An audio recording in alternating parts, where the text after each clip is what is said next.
My daily life in a TV series. This video is purely for entertainment and does not infringe on copyrights or laws. The rights to the novel and image belong to the original author. We do not claim ownership. Don't like waiting and want to listen to this fanfic in full now? Subscribe to our Patreon, where you'll find the best fanfics. Chapter 51. Travel together. Outside Duncan's house. Be careful on the road. Call home when you get there. Bye, Adam. I know.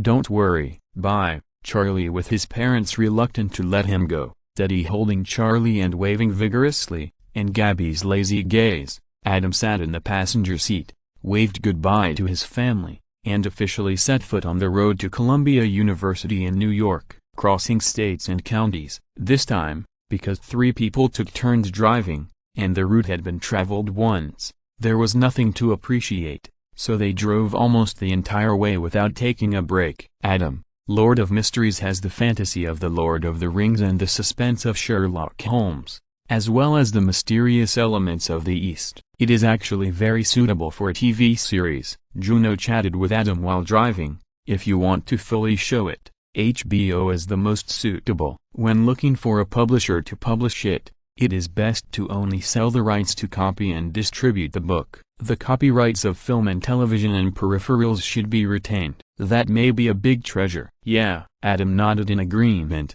I think so too. The film and television copyrights and the rights to peripheral revenue are not comparable to the revenue obtained from simply selling books. Not to mention that Lord of Mysteries is really suitable for being made into an American TV series. Adam even has a feeling that when Squid wrote the first part of Lord of Mysteries, he wrote it completely according to the American TV series script. Look at the rhythm and scene arrangement. There is a strong American TV series style. Of course, the style of Lord of Mysteries is a bit dark, and it is not suitable for the family-friendly Disney style. If you want to better show the essence of the book, HBO, which is famous for its large scale, is definitely the best choice. HBO is a cable TV network media company, whose parent company is Time Warner. The DC Comics where Batman is located belongs to Time Warner. Unlike most free TV stations, HBO does not survive by selling advertisements and collecting advertising fees,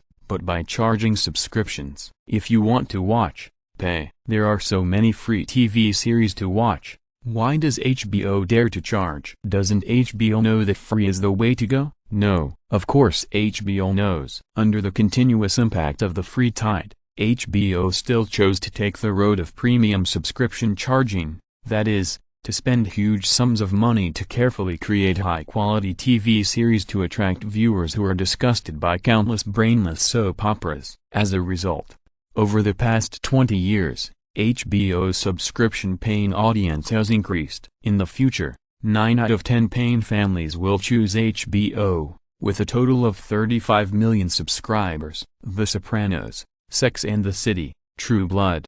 One after another, the audience's attention is firmly locked on HBO, and gradually there is a reputation of HBO productions must be high quality. The Game of Thrones produced in 2011 has even overturned the gap between TV series and movies. In the past, TV series were shoddy and movies were elaborately crafted with big scenes and big budgets, but every season and every episode of Game of Thrones, whether it is the investment or the production process, is shot completely according to the movie. From then on, high-quality and large-scale American TV series can be called a series of movie universes. There are no fools who pay. Free is the most expensive. This is the same in ancient and modern times, both in China and abroad. If Lord of Mysteries wants to make an American TV series, Adam's first choice is HBO. Even if the money is less, money is just a number to a certain extent, and he will never sell Lord of Mysteries to a shoddy production company just to make more money. By the way, when will the second part of Lord of Mysteries be released? Adam suddenly didn't want to talk. The United States is vast and sparsely populated. The most common roads that cross states and counties are endless highways and desert areas on both sides. A car passes by every few days. Once something happens, no one can find it. This is why so many American horror movies choose to shoot in this environment. Adam and his friends also encountered similar situations. On the straight road, There are no ancients in front and no future generations behind. After several changes of hands, it was Adam's turn to drive. Karen didn't want to sit in the passenger seat, so she sat in the back seat with Juno and was used as a pillow by Juno. Adam occasionally met Karen's eyes in the rear-view mirror, and saw that her eyes were bright and the air in the car was extremely quiet. After driving for a while, a car suddenly caught up from behind. Adam's heart tightened, and he quickly looked carefully in the rear-view mirror. He saw that it was an old Ford with a suitcase tied to the roof. He was slightly relieved, but still did not let down his guard. This is the United States, and it is a deserted road. God knows what will happen. Beep. The car behind honked, then accelerated, came to the left side of the car, and drove side by side with Adam. Hey, buddy, let me ask you a question. Is there pure friendship between men and women? The car was driven by a short young man. In the passenger seat was a curly-haired beauty. She smiled at him awkwardly. Her smile was the kind of dimples that Adam liked the most. The short young man was the one asking the question. That depends on the specific situation. The other party's back seat was full of gifts, which should be similar to theirs. Adam responded with a smile. See? The curly-haired beauty rolled her eyes at the short young man in the driver's seat when she heard it. You are totally wrong. As men, how can there be such a big difference in how people behave? Do you really think there is pure friendship between men and women? The short young man ignored the curly-haired beauty and squinted at Adam. People should be honest. Men should dare to think and take responsibility. Let me ask you, when you first saw her, did you just want to make friends with her? Harry. When the curly-haired beauty heard this, she glanced at the ordinary Adam. Her face flushed, and she glared at the short young man driving the car with anger. What's wrong? The short young man. Harry shrugged. You are so beautiful. Unless he is not a man, the first thought when he sees you is definitely to have sex with you. This is the result of millions of years of evolution of males, and it is not subject to human will. That's not entirely true. Adam laughed. If men and women do not meet each other's aesthetics at all, friendship can still exist. The curly-haired beauty blushed even more, because Adam's words clearly implicitly agreed with the short young man's point of view. Haha. The short young man. Harry laughed. According to what you said, such men and women are not even opposite sexes in each other's eyes, so of course they can be friends, as long as there is a little attraction, even if the man and woman have their own hearts, but in the subconscious, they also regard each other as a terrible object. With a little temptation, this fragile friendship will quickly deteriorate. This is human nature. When he said this, the short young man glanced at Juno and Karen in the back seat. A trace of surprise flashed in his eyes, and his smile became much more sincere. He teased, Brother, you should understand these truths better than me. Adam's mouth twitched suddenly. Who is your brother? Peas. Thanks to book friends 20190803072643790. Red Screwdriver and Yadufa for their rewards. Chapter 52. When Shelley met Sally on the highway, two cars were driving smoothly, one in front of the other, a few hundred meters apart. When the short young man called him brother, Adam decided to stay away from him. He actually dared to steal his lines, which should have been his special flirtation. After that, Adam either smiled in response to the short young man's conversation or stepped on the accelerator to avoid him. The short young man. Harry was also a smart man, and he stopped trying to talk to him when he saw this. After a long drive, Adam and his three friends stopped in front of a restaurant beside the highway and prepared to eat something. After they ordered, the restaurant door was pushed open. The short young man and the curly-haired beauty walked in one after another. I have it. No, you don't. I do. The curly-haired beauty shouted at the short young man's back with an unconvinced look on her face. I have a lot of beautiful things that cannot be described. The voice was too loud and the content was too explosive, causing everyone to look at her, including Adam and the others. What a veteran driver. Juno laughed. Are you talking about her? Adam was a little surprised. Experience and old driver are not the same. Old drivers are naturally experienced, but experience does not mean they are old drivers. In the eyes of Adam, an old driver, the curly-haired beauty is just experienced, not an old driver. Not her. Juno raised her chin to the short young man. I'm talking about him. Didn't you see how his companions were teased by him? He. Adam smiled and nodded. The curly-haired beauty was obviously confused. She lowered her head to avoid everyone's gaze and moved to the side of the short young man who had already sat down. Before she could catch her breath, the short young man asked casually as if he didn't care, "Who is the other party?" "What? Where is your experience from? Why should I tell you this?" "Okay, then don't tell me." The short young man shrugged his shoulders with an expression of "I don't care. I just know how to brag." The curly-haired beauty couldn't stand it anymore. She endured it again and again, but she couldn't help but say it out. "Sheldon." Poof. Adam, who was sitting not far away, sprayed the soda in his mouth when he heard the name. The curly-haired beauty looked at Adam in confusion. Sorry. Adam coughed a few times and waved his hand to apologize. "I choked just now." "By the way, you are not students of the University of Texas at Austin, are you?" "Yes." The curly-haired beauty and the short young man nodded. "Any questions?" "It really is." Adam grinned and said strangely, "Then the Sheldon you are talking about is not Sheldon Lee Cooper, right?" "Sheldon Lee Cooper?" the short young man confirmed. "Are you talking about the little brat who went to college at the age of 11 and is hated by everyone?" "Obviously, people like little Sheldon are infinitely popular no matter where they go, and everyone looks at them sideways." "Damn it, of course not." The curly-haired beauty also reacted and glared at Adam. Sorry.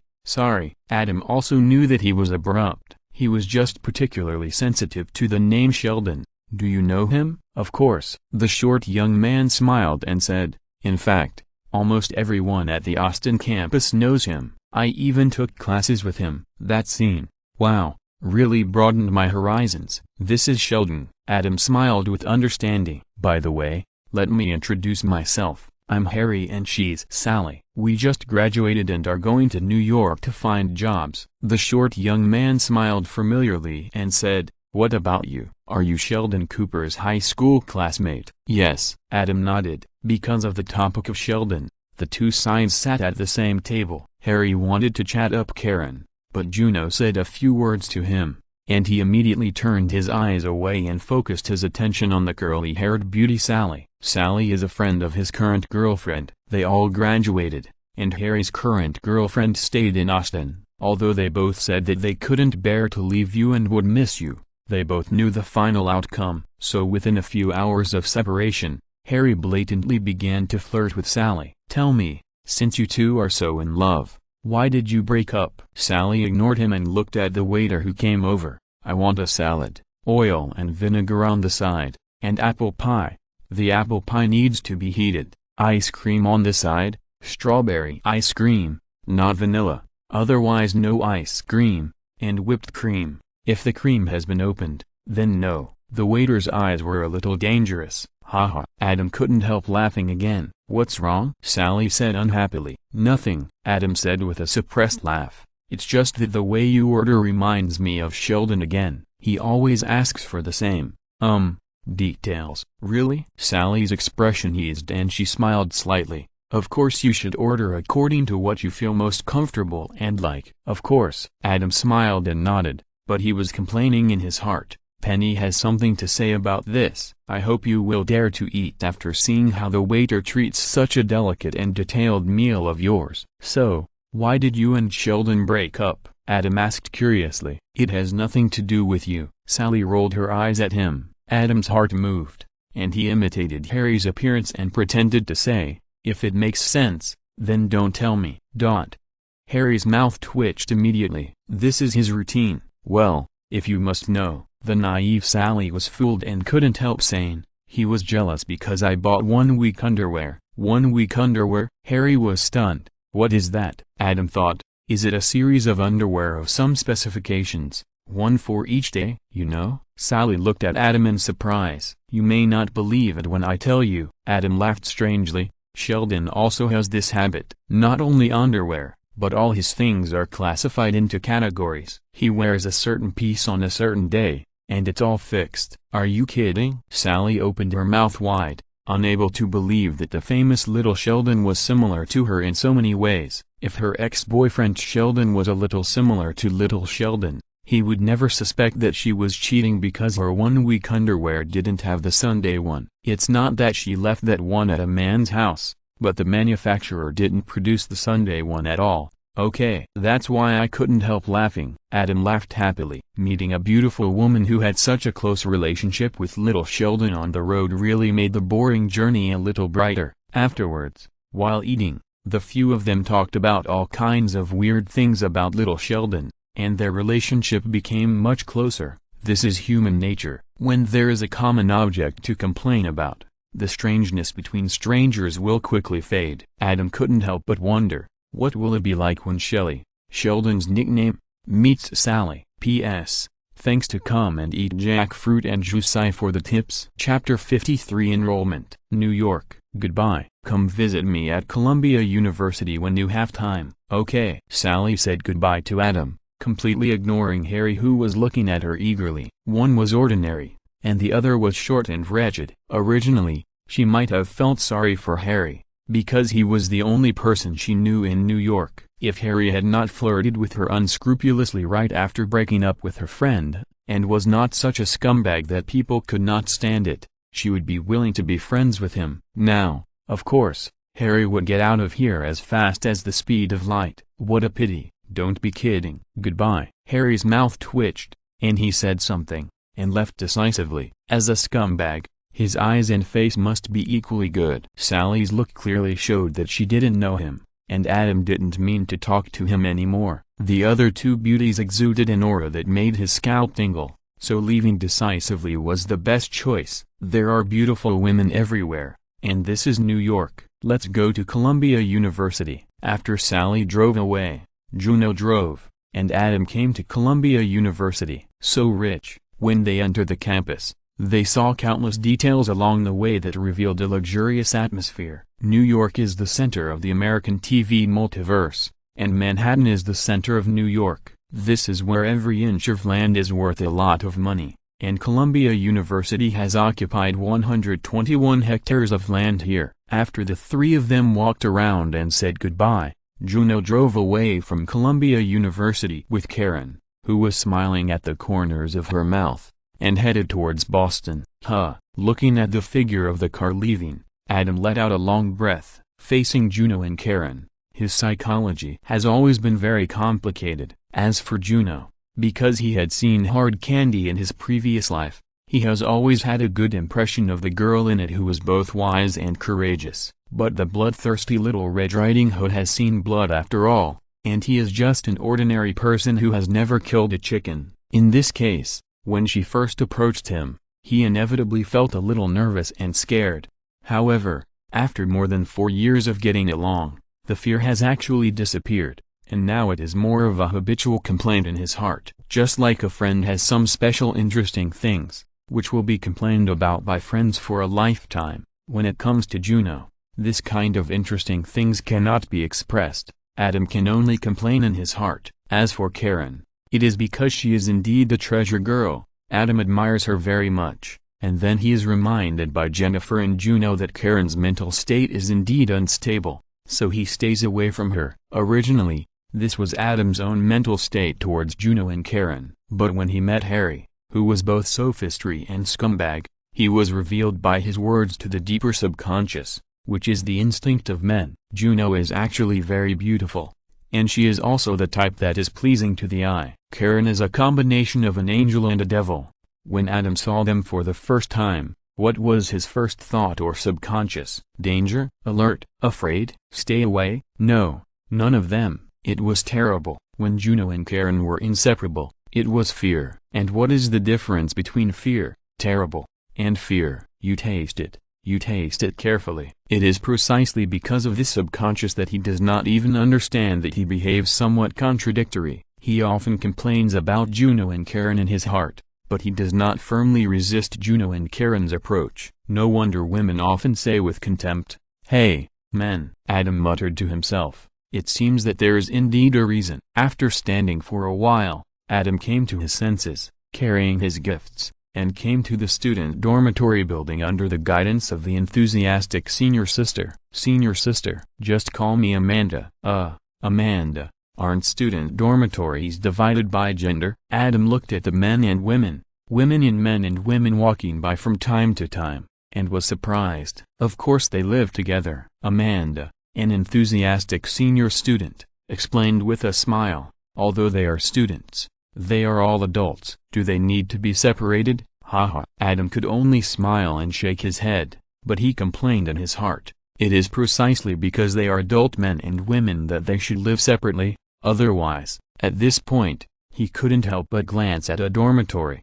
The door of the dormitory was closed, and a tie was hanging on the door handle. With Adam's keen hearing due to the enhancement of various physical attributes, he could clearly hear someone praying fervently to God inside. This was the first day of school. In the daytime, people were coming and going. Adam could only sigh in his heart. It's really a big city among big cities. It's fun. Welcome to Columbia University. Although senior Amanda's hearing is not as good as Adam's, she is also an experienced driver. When she saw the tie hanging on the door handle, she understood it immediately and didn't shy away from it. On the contrary, she flirted with Adam. Believe me, you will like it here. Unfortunately, if she didn't want to add drama to himself, Adam wouldn't even bother to take a name. This appearance is totally unworthy of the name Amanda. Hee. Adam showed an awkward but polite smile. Room 111. After seeing off the enthusiastic senior, Adam put down his gifts and looked at his dormitory. The area is about 10 square meters. There is a bunk bed in the corner, a wardrobe, a long desk, and 2 chairs. It is very simple. Obviously, his roommate has not come yet. Adam decisively chose the lower bunk. After tidying up a little, he carried a backpack with 2 copies of The Lord of Mysteries and prepared to find a publishing house to submit his manuscript. Hee. At this time, a slightly obscene laugh came from next door. Adam's mouth twitched, thinking that he was going to hear someone praying to God in broad daylight again. Just as he was about to leave, another hee sound came. It was still the same male voice, but there was no female believer as Adam expected. Well, most of the people praying were female believers. What's going on? Adam was a little curious, thinking whether to go over and take a look. After all, he was the neighbor next door, and it was necessary to understand him. What if it was Thor? Thinking of this, Adam became alert. He must do something immediately to prevent it. This state of stress is completely different from when he was with Juno Karen. The reason is self-evident. Hey, the dean is here. Hide your sandwich quickly. At this time, another voice came. Then there was a flurry of voices. So that's it. Adam heard this and suddenly realized it. It turned out that the neighbors were eating special sandwiches, a specialty of the United States. No wonder they laughed more happily than praying to God in broad daylight. Good afternoon, sir. Another pair of footsteps walked into the next room, and the male voice that was originally laughing happily said with some trembling, I am Matthew Erickson. Sir? A slightly surprised young male voice sounded. Just call me Ted. Adam's eyes lit up at first. He thought he knew who lived next door, and then his face fell, because the person next door was not a particular person. P.S. Thanks to Wookie for the reward. Chapter 54 Contribution. Columbia University Dormitory. Room 110. Teacher Ted. Matthew had eaten a sandwich and was in a trance. He didn't realize that the young Ted in front of him was not a sir or teacher at all. He was still looking at him nervously. Wow. Ted sniffed and showed a look of understanding. He joked, someone is eating a sandwich. What? Matthew was shocked and said without thinking, No, I don't even know what a sandwich tastes like. My parents will donate a lot of money to the school. Ted. Knock knock. Hi, I'm Adam. I live in the next room 111. Adam knocked on the door and saw that the 2 people were indeed the faces he remembered, and he couldn't help laughing. Hi, Adam. I'm Ted. Ted wore glasses and was a little handsome. His expression didn't have the deep love and romance of the future. At this moment, he looked more immature and shy. Adam knew that it was mainly because the other party hadn't become a scumbag yet. Without enough opponents, it is naturally impossible to get rid of immaturity and practice his own deep love and romance routine. Matthew, another tall, nervous boy, forced a smile. Hi, Matthew. Adam greeted enthusiastically. Compared to Ted, Adam admired Matthew more. Unlike Ted's deep love and romance, this silly big guy in front of him was truly affectionate and romantic. He only loved one woman in his life. He only kept one woman in his life. Even when he fantasized about other women, they were all old in the fantasy. After his lover passed away, he was sad and was pushed down by the nurse who took care of him to comfort him. It was a true love. Juno said, "Bad people don't like to be good people, but they like to be friends with good people very much." Adam agreed. "Don't worry, Ted is not a teacher, he is your new roommate." Seeing that Matthew was still nervous, even though Ted put the gift on the upper bunk and said that the upper bunk belonged to him, Adam realized the power of the American specialty sandwich and kindly reminded him. "What?" Matthew looked at Ted in surprise. "You are not a teacher?" "When did I say I was a teacher?" Ted complained. "Brother, how many sandwiches did you eat?" "Eat less. There is a welcome party tonight." "Not much." Matthew was relieved now, and took out the sandwich that he had hidden and had not finished eating, and pretended to pass it to Adam and Ted. "Do you want to have a bite too?" "No, thank you. I don't touch this kind of thing." Adam waved his hand and refused firmly. "Just kidding. This kind of cancer that capitalist countries cannot control. Of course he would not touch it." "I don't need it either." Ted also waved his hand in a pretentious manner, but in the blink of an eye he took out a bigger sandwich from his school bag and laughed. "Because I have a better one." "Good job, buddy." Matthew immediately became more excited, pointed his hands at Ted, and laughed, with the intimacy of a fellow traveler. Adam's mouth twitched, thinking, no wonder the two of them can become close friends. They have the same hobby. "Forget it. Don't get involved. Go submit your work." "I have something to do, so I'll leave first." "Dude, remember the welcome party tonight. I heard there are a lot of pretty girls there," Matthew reminded loudly. Adam gave the two a thumbs up and left decisively. Random House, Headquarters Building. "Sir, how can I help you?" As Adam entered the lobby, the receptionist greeted him warmly. "Well, who should I contact to submit my work?" Adam smiled brightly. "Sir, you are actually a writer. It's really amazing," the receptionist praised sincerely. "You can go to the 7th floor to submit your work. The editorial office is there." Editor-in-Chief Joseph is here now. "Sir, your work must be very exciting. I can't wait to see your work published." "Thank you. You won't be disappointed." Adam handled the enthusiastic young lady skillfully and took the elevator to the editorial office. "Lobby, I'm here to submit my work as well." "Sir, do you have an appointment?" "No." "Then please mail your work and we will have someone to check it." "But how did that man get in just now?" "He has an appointment." A middle-aged man with a big belly walked out of the hall in frustration, muttering, "Damn it." Now writing novels depends on looks. What does a little kid like him know about novels? He's just a little handsome, but everyone takes the initiative to get him a back door. "Humphrey, if you ignore me today, I will make you out of my league tomorrow." 7th floor, Editorial Department. Editor-in-Chief Jack Surf's office. Knock knock. "Come in." "Hello, Mr. Surf." Adam pushed the door open and smiled at the middle-aged man sitting behind the desk. "My name is Adam Duncan, a student at Columbia University. I wrote a novel and would like you to give it some advice." "Oh, you're a Columbia student." Jack Surf smiled and didn't seem to be displeased by Adam's sudden visit. The reason, of course, is not because Adam is ordinary, but because Adam first stated his identity, Columbia University student. Columbia University is an Ivy League school, and is located in New York. It has the greatest influence in New York,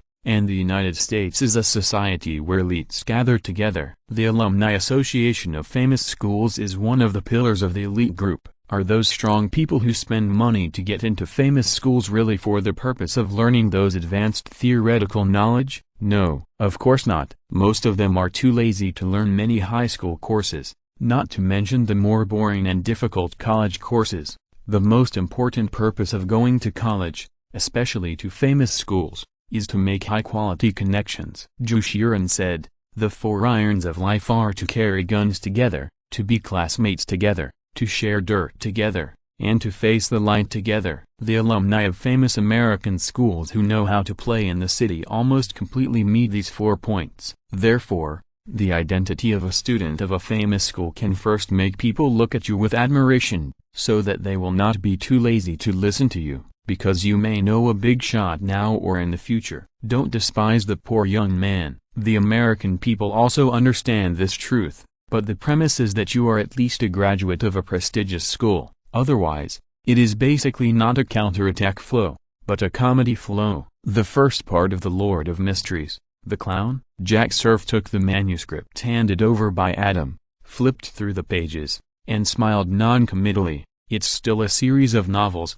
Wait a minute, let me take a look first. Adam nodded, sat there quietly, waiting for the other party to review the manuscript. An hour later, what about the rest? Jack Surf closed the last page and asked subconsciously, then thought of something and smiled casually. As a novice, it's not bad. By the way, where are you writing? Have you finished the first part? Of course. Adam nodded, but I think we can talk about publishing first. If you're listening to this novel on a channel other than Fanfic World, it means they downloaded and uploaded it without effort. We cordially invite you to visit our channel, Mundo Fanfic Novelist. There you'll find the original version of this story and you can explore many other novels of various genres. We are waiting for you to immerse yourself in a world of incredible novels. Chapter 55. Sorry to bother you, Random House. Editor-in-Chief's Office. I think we can talk about publishing first. Adam declined Jack Surf's request for manuscripts and got to the point. After all,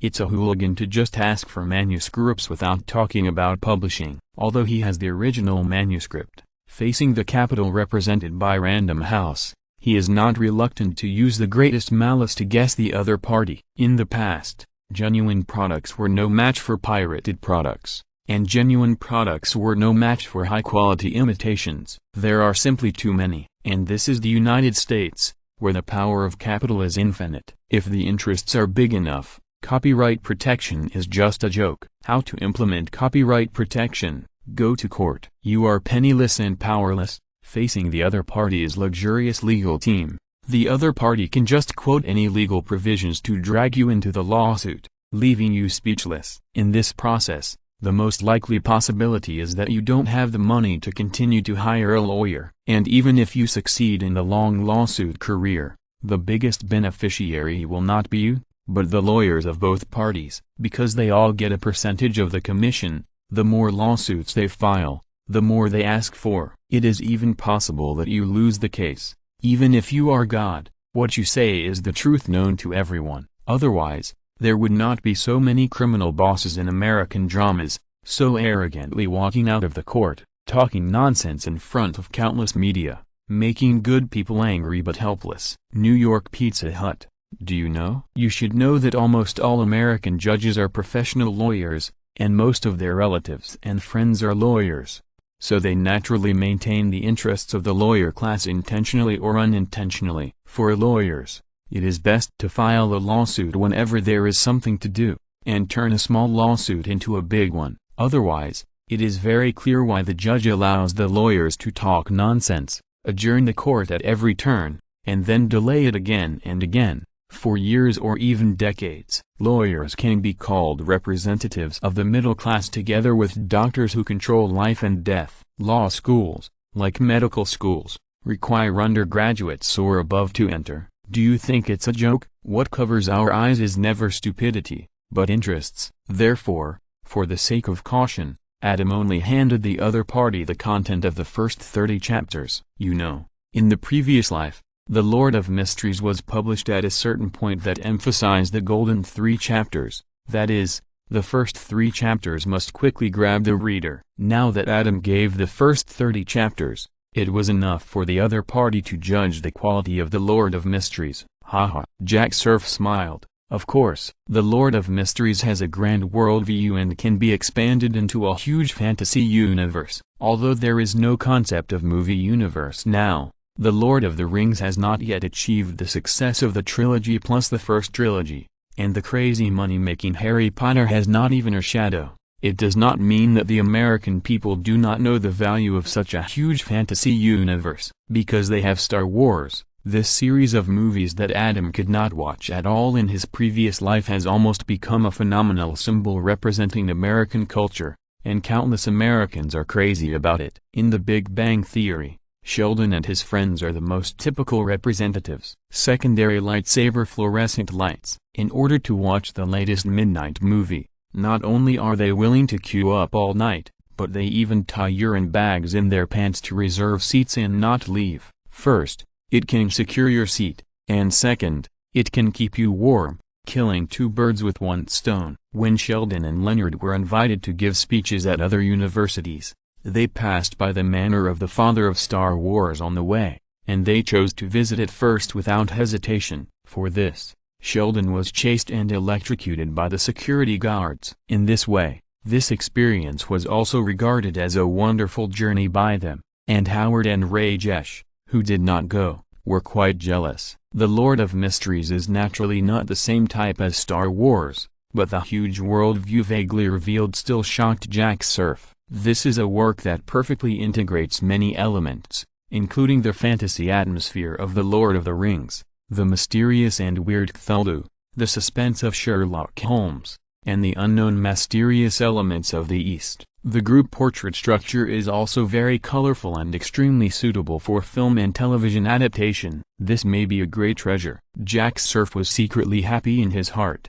but his face remained calm. So, a one-time price of $10,000 to buy out the copyright. What do you think? Few newcomers can get this price. Sorry, I'm bothering you. Adam picked up the manuscript, stood up, nodded and smiled. As he said that, he turned around and walked out.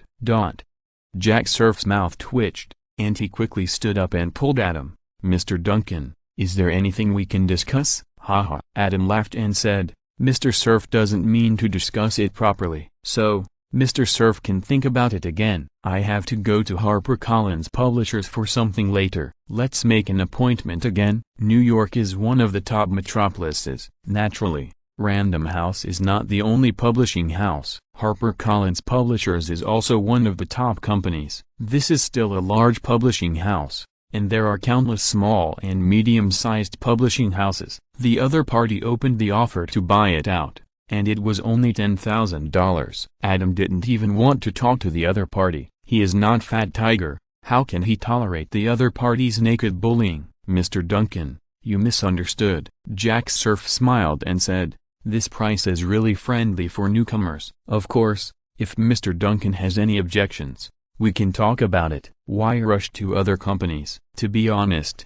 for newcomers, all publishers offer similar prices. Don't mention the buyout. Adam nodded secretly when he heard this. Capitalists are indeed the same. HarperCollins can't be that good. He is just negotiating better. Besides, there is a reason why he chose Random House as his first stop. Random House is one of the largest publishing houses with powerful publicity and sales channels. More than half of the books on the bestseller list are published by Random House. HarperCollins is also very strong, but the types of books it publishes are more serious and classics. Big companies have big company diseases, and they are very rigid internally. It is a common phenomenon that they have their eyes on the top of their heads. They may not be interested in fantasy novels like The Lord of Mysteries. Of course, if the other party is really too much, Adam would rather not publish it. He would rather eat steamed buns than steam the steamed buns. Even if he came to a parallel universe, he would not sell the masterpiece of the great god he admired the most at a low price. The price can be negotiated. I guarantee you will be satisfied. Jack Surf was not giving up. What he wanted most was the full copyright, which was the popular IP operation in Adam's previous life. But the funny thing is that the IP of the United States and the IP advocated by the East country later are completely different. Adam was not moved at all. Want to buy out the full copyright at a low price? What a waste. Because no matter what sky-high price the other party offered, it was a low price in Adam's eyes. The psychological expectations of the two were completely different. What was there to talk about? Peas. Thanks to Bing Finau for the reward. Chapter 56, Charming Female Senior. Random House. Editor-in-Chief's Office. 4% share? Adam frowned.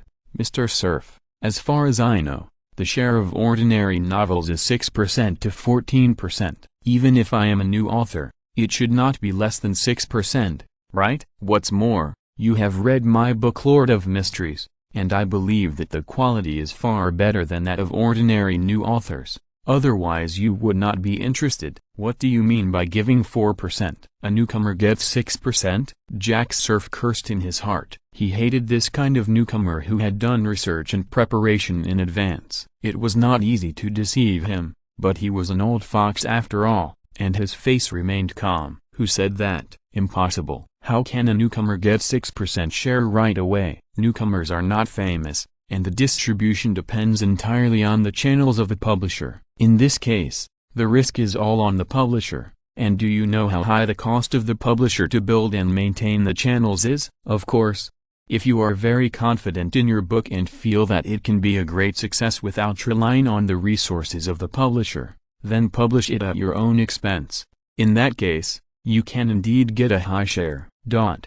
Adam's mouth twitched, and he was speechless. What a familiar and powerful logic. Authors writing books and publishers publishing them. Who has a greater role? Each has his own reasons. Authors naturally think that the quality of the book plays the biggest role. After all, readers come for the books. Without the hard work of the authors, can your publisher succeed? Now that your publisher has succeeded and can comfortably make money by taking a commission, you are still not satisfied. You want more? You simply don't give authors a way to live. Publishers, however, believe that this is an era where channel traffic is king. With channel traffic in hand, even the rubbish of the book can be artificially promoted. In this case, hiring authors to be gunmen for publishers is far more controllable and cost-saving than cooperation between the two parties. You can't tell who is better with words, and it all depends on strength in the end. The result is naturally that the publisher's logic wins. Even if Adam knows that the other party is making a sophistry,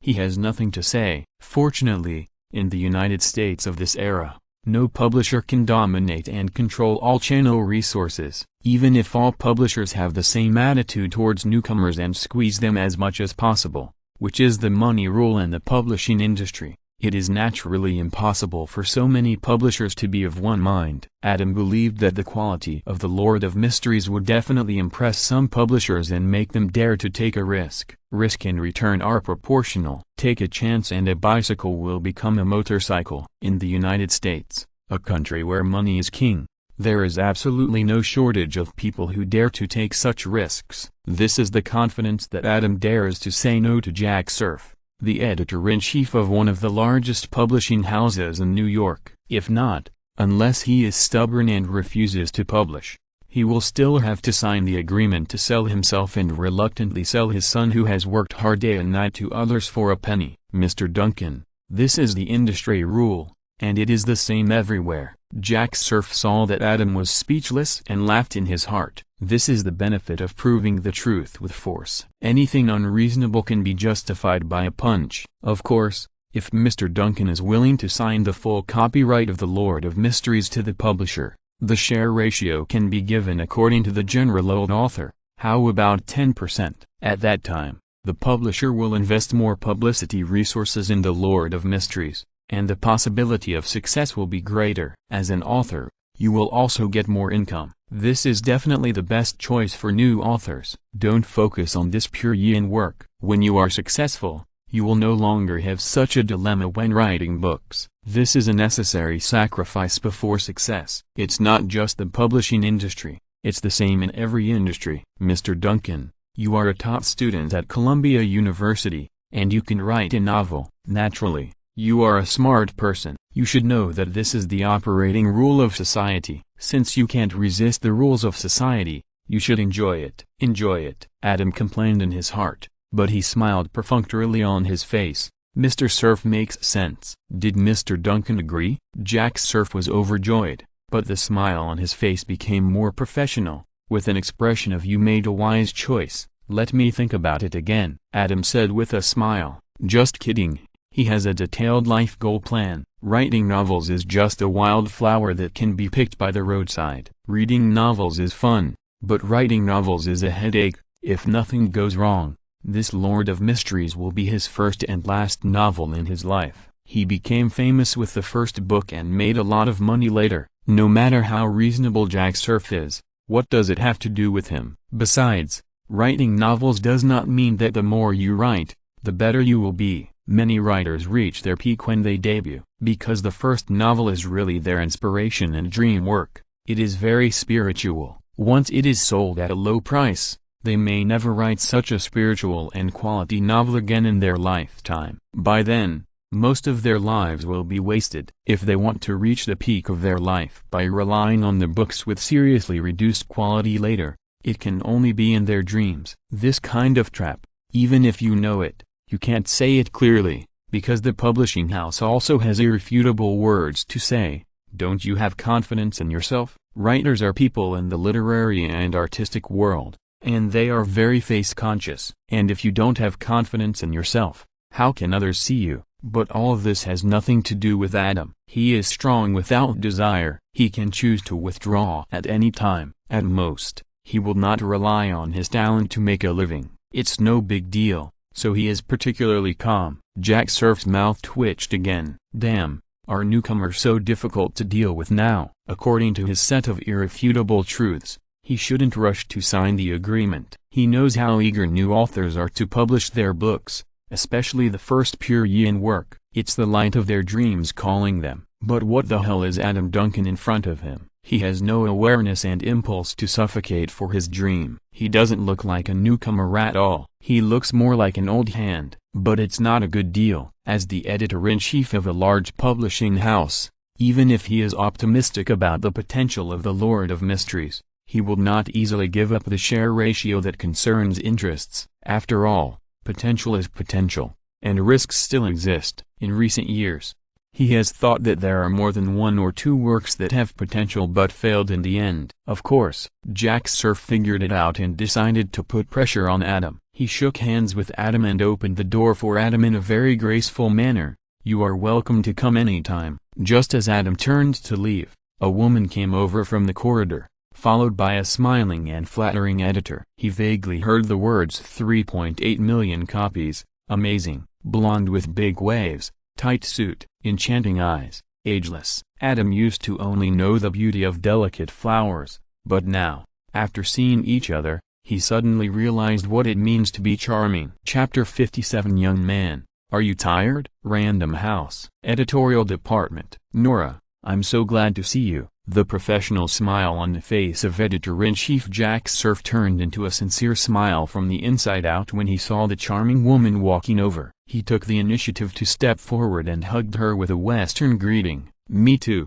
Jack." The woman named Nora moved her mouth slightly, revealing an intellectual smile. Her deep voice, set off by her beauty and temperament, formed a unique charm, which was particularly attractive. Adam believed that if God asked the world to vote for a female believer to pray to him, he would definitely vote for Nora. "Don't you hate New York the most? Why did you come here this time?" Jack asked enthusiastically. "Yes, I hate New York, but there is no way. My son is here." Nora smiled helplessly. "This time I came here mainly to see him, so I came to see you by the way." "You are welcome, right?" "Welcome, welcome." Jack laughed exaggeratedly. "I wish you could live in New York for a long time. You are our most dazzling star." Hee. Nora smiled and looked at Adam with charming eyes. "Who is this?" "Adam Duncan." Hearing the other party mention his son, Adam instantly cut off the charming in his heart. After all, he is a principled man and will never do bad things to destroy a good family. "Hello,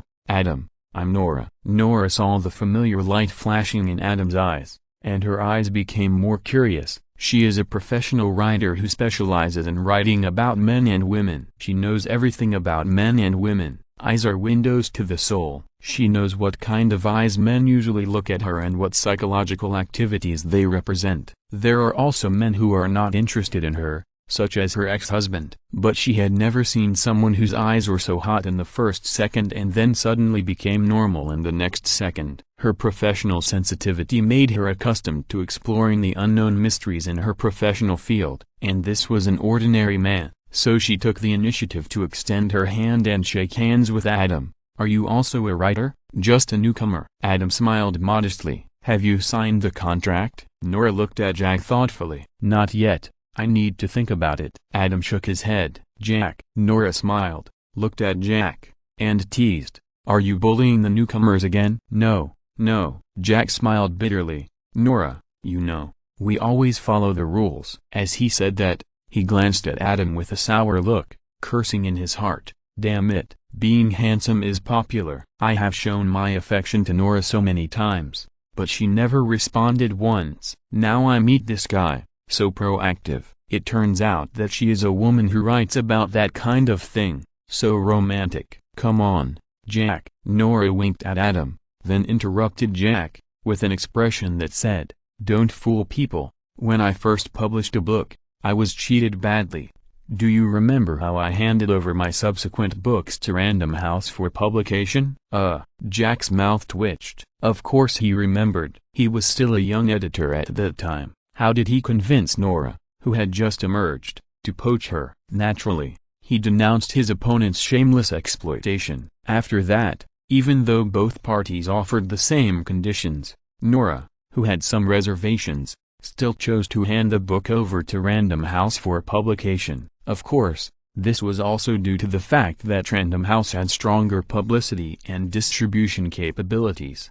However, he understood what Nora meant, that is, although writers also value money, they are not profit-seeking businessmen. Especially in the new stage, giving enough respect often leads to lifelong friendships. But even though they knew it, not many people would do it, because the rate of newcomers' death was too high, and friendship was too fragile in the face of interests. As one of the top publishing houses, it would be better to poach newcomers directly instead of taking the trouble to train newcomers. This was nothing. What really gave him a headache was another layer of meaning when Nora spoke, that is, she liked Adam and asked him to give her face. Nora was a real top writer, and each of her books could sell millions of copies. The reason why Adam had never heard of Nora's name was because Adam was a serious person and was not interested in this kind of romantic books with color, let alone he had never read or heard of them. Her books are widely circulated among young boys and girls, accompanying them as they grow up.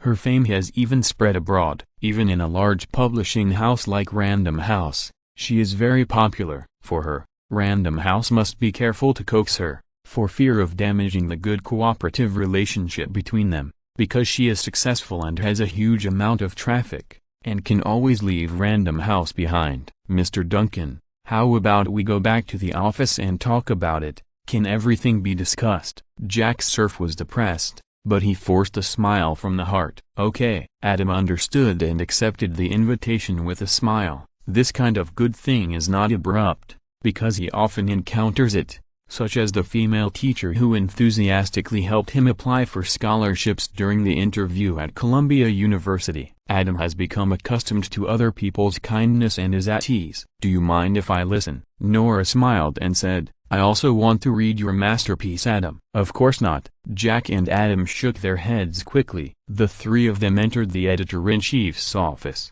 Jack asked Nora to sit down and Adam handed her the manuscript of the first 30 chapters. "You guys chat. Don't worry about me." Nora took the manuscript and smiled at the two of them. Jack and Adam looked at each other and started to discuss again. The share ratio is 6%. But the full copyright of Lord of Mysteries must be handed over to Random House for operation, and Random House will take 50% of the profits. "No, the share ratio of 6% is acceptable, but we are only talking about the distribution rights of books. As for the full copyright of Lord of Mysteries, Random House can help to contact, but it has no decision-making power. If the contact is successful, you can pay Random House 6% of the operating expenses." 6% operating expenses? Mr. Duncan, are you kidding? Of course not. Random House is just a publishing house. Why should it be entangled with the full copyright? The copyrights of movies, TV shows, games, etc. have nothing to do with Random House. All Random House wants to do is to be a middleman and make a profit. And that was after Lord of Mysteries became a big hit. Random House is only willing to pay 6% of the book copyright fee because it has borne the channel fees and risks. But once a company is willing to buy the copyrights of movies, TV shows, games, etc., I can contact the other party myself. Random House has zero risk and zero investment, so why should it charge as much as 50% share? Without Random House's investment in channels, How could Lord of Mysteries become popular? Do you think you can negotiate a high price for the copyrights of movies, TV shows, games, etc.? Only a large company in the industry like Random House can get the top licensing fees for movies, TV shows, games, etc. for you. Only by granting all copyrights to Random House can it be a win-win situation. Then, once Random House obtains the right to operate all copyrights, it will sell all copyrights of Lord of Mysteries to related subsidiaries at a low price, and finally let this subsidiary operate and sell it at a sky-high price. But what does that have to do with me? Faced with Adam's questioning, Jack Surf had a headache. He really didn't expect that Adam, who had not yet entered society, knew all these twists and turns in the business trap. What's wrong with young people nowadays? Are they still naive? Papa. Nora, who had been sitting aside reading the manuscript, couldn't help but applaud and exclaimed, "Excellent!" Then, she looked at Adam gently. "Young man, are you tired of doing this?" Adam, P.S. Thanks to tilde you do for tilde, co 90, and haha for the rewards as soon as possible. Chapter 58 Nora is awesome. Random House. Editor-in-Chief's office. Young man, are you tired of this? Editor-in-Chief Jack Surf's face darkened when he heard this. MMP. The gap between people is sometimes bigger than the gap between people and pigs. Pigs are always pigs and can never become pig feet, but people are sometimes not really people. Although he is bald, pot-bellied, and married, he thinks he is good enough to Nora. Why should Nora help Adam just after meeting him? Why? Jack's heart is roaring. At the same time, Adam's heart is also roaring. Why does this sound so awkward and familiar? Is she flirting with him? The beauty that was cut off reappeared. This thing is like leeks. After cutting off one crop, another crop will come soon. It cannot be eradicated. Therefore, he unconsciously replaced it with a classic character who was good at psychological drama that he liked in his previous life. If you are a brother, come and cut me. Oh, wrong. It should be, I am going to die. I am going to die. Ahem. It's okay.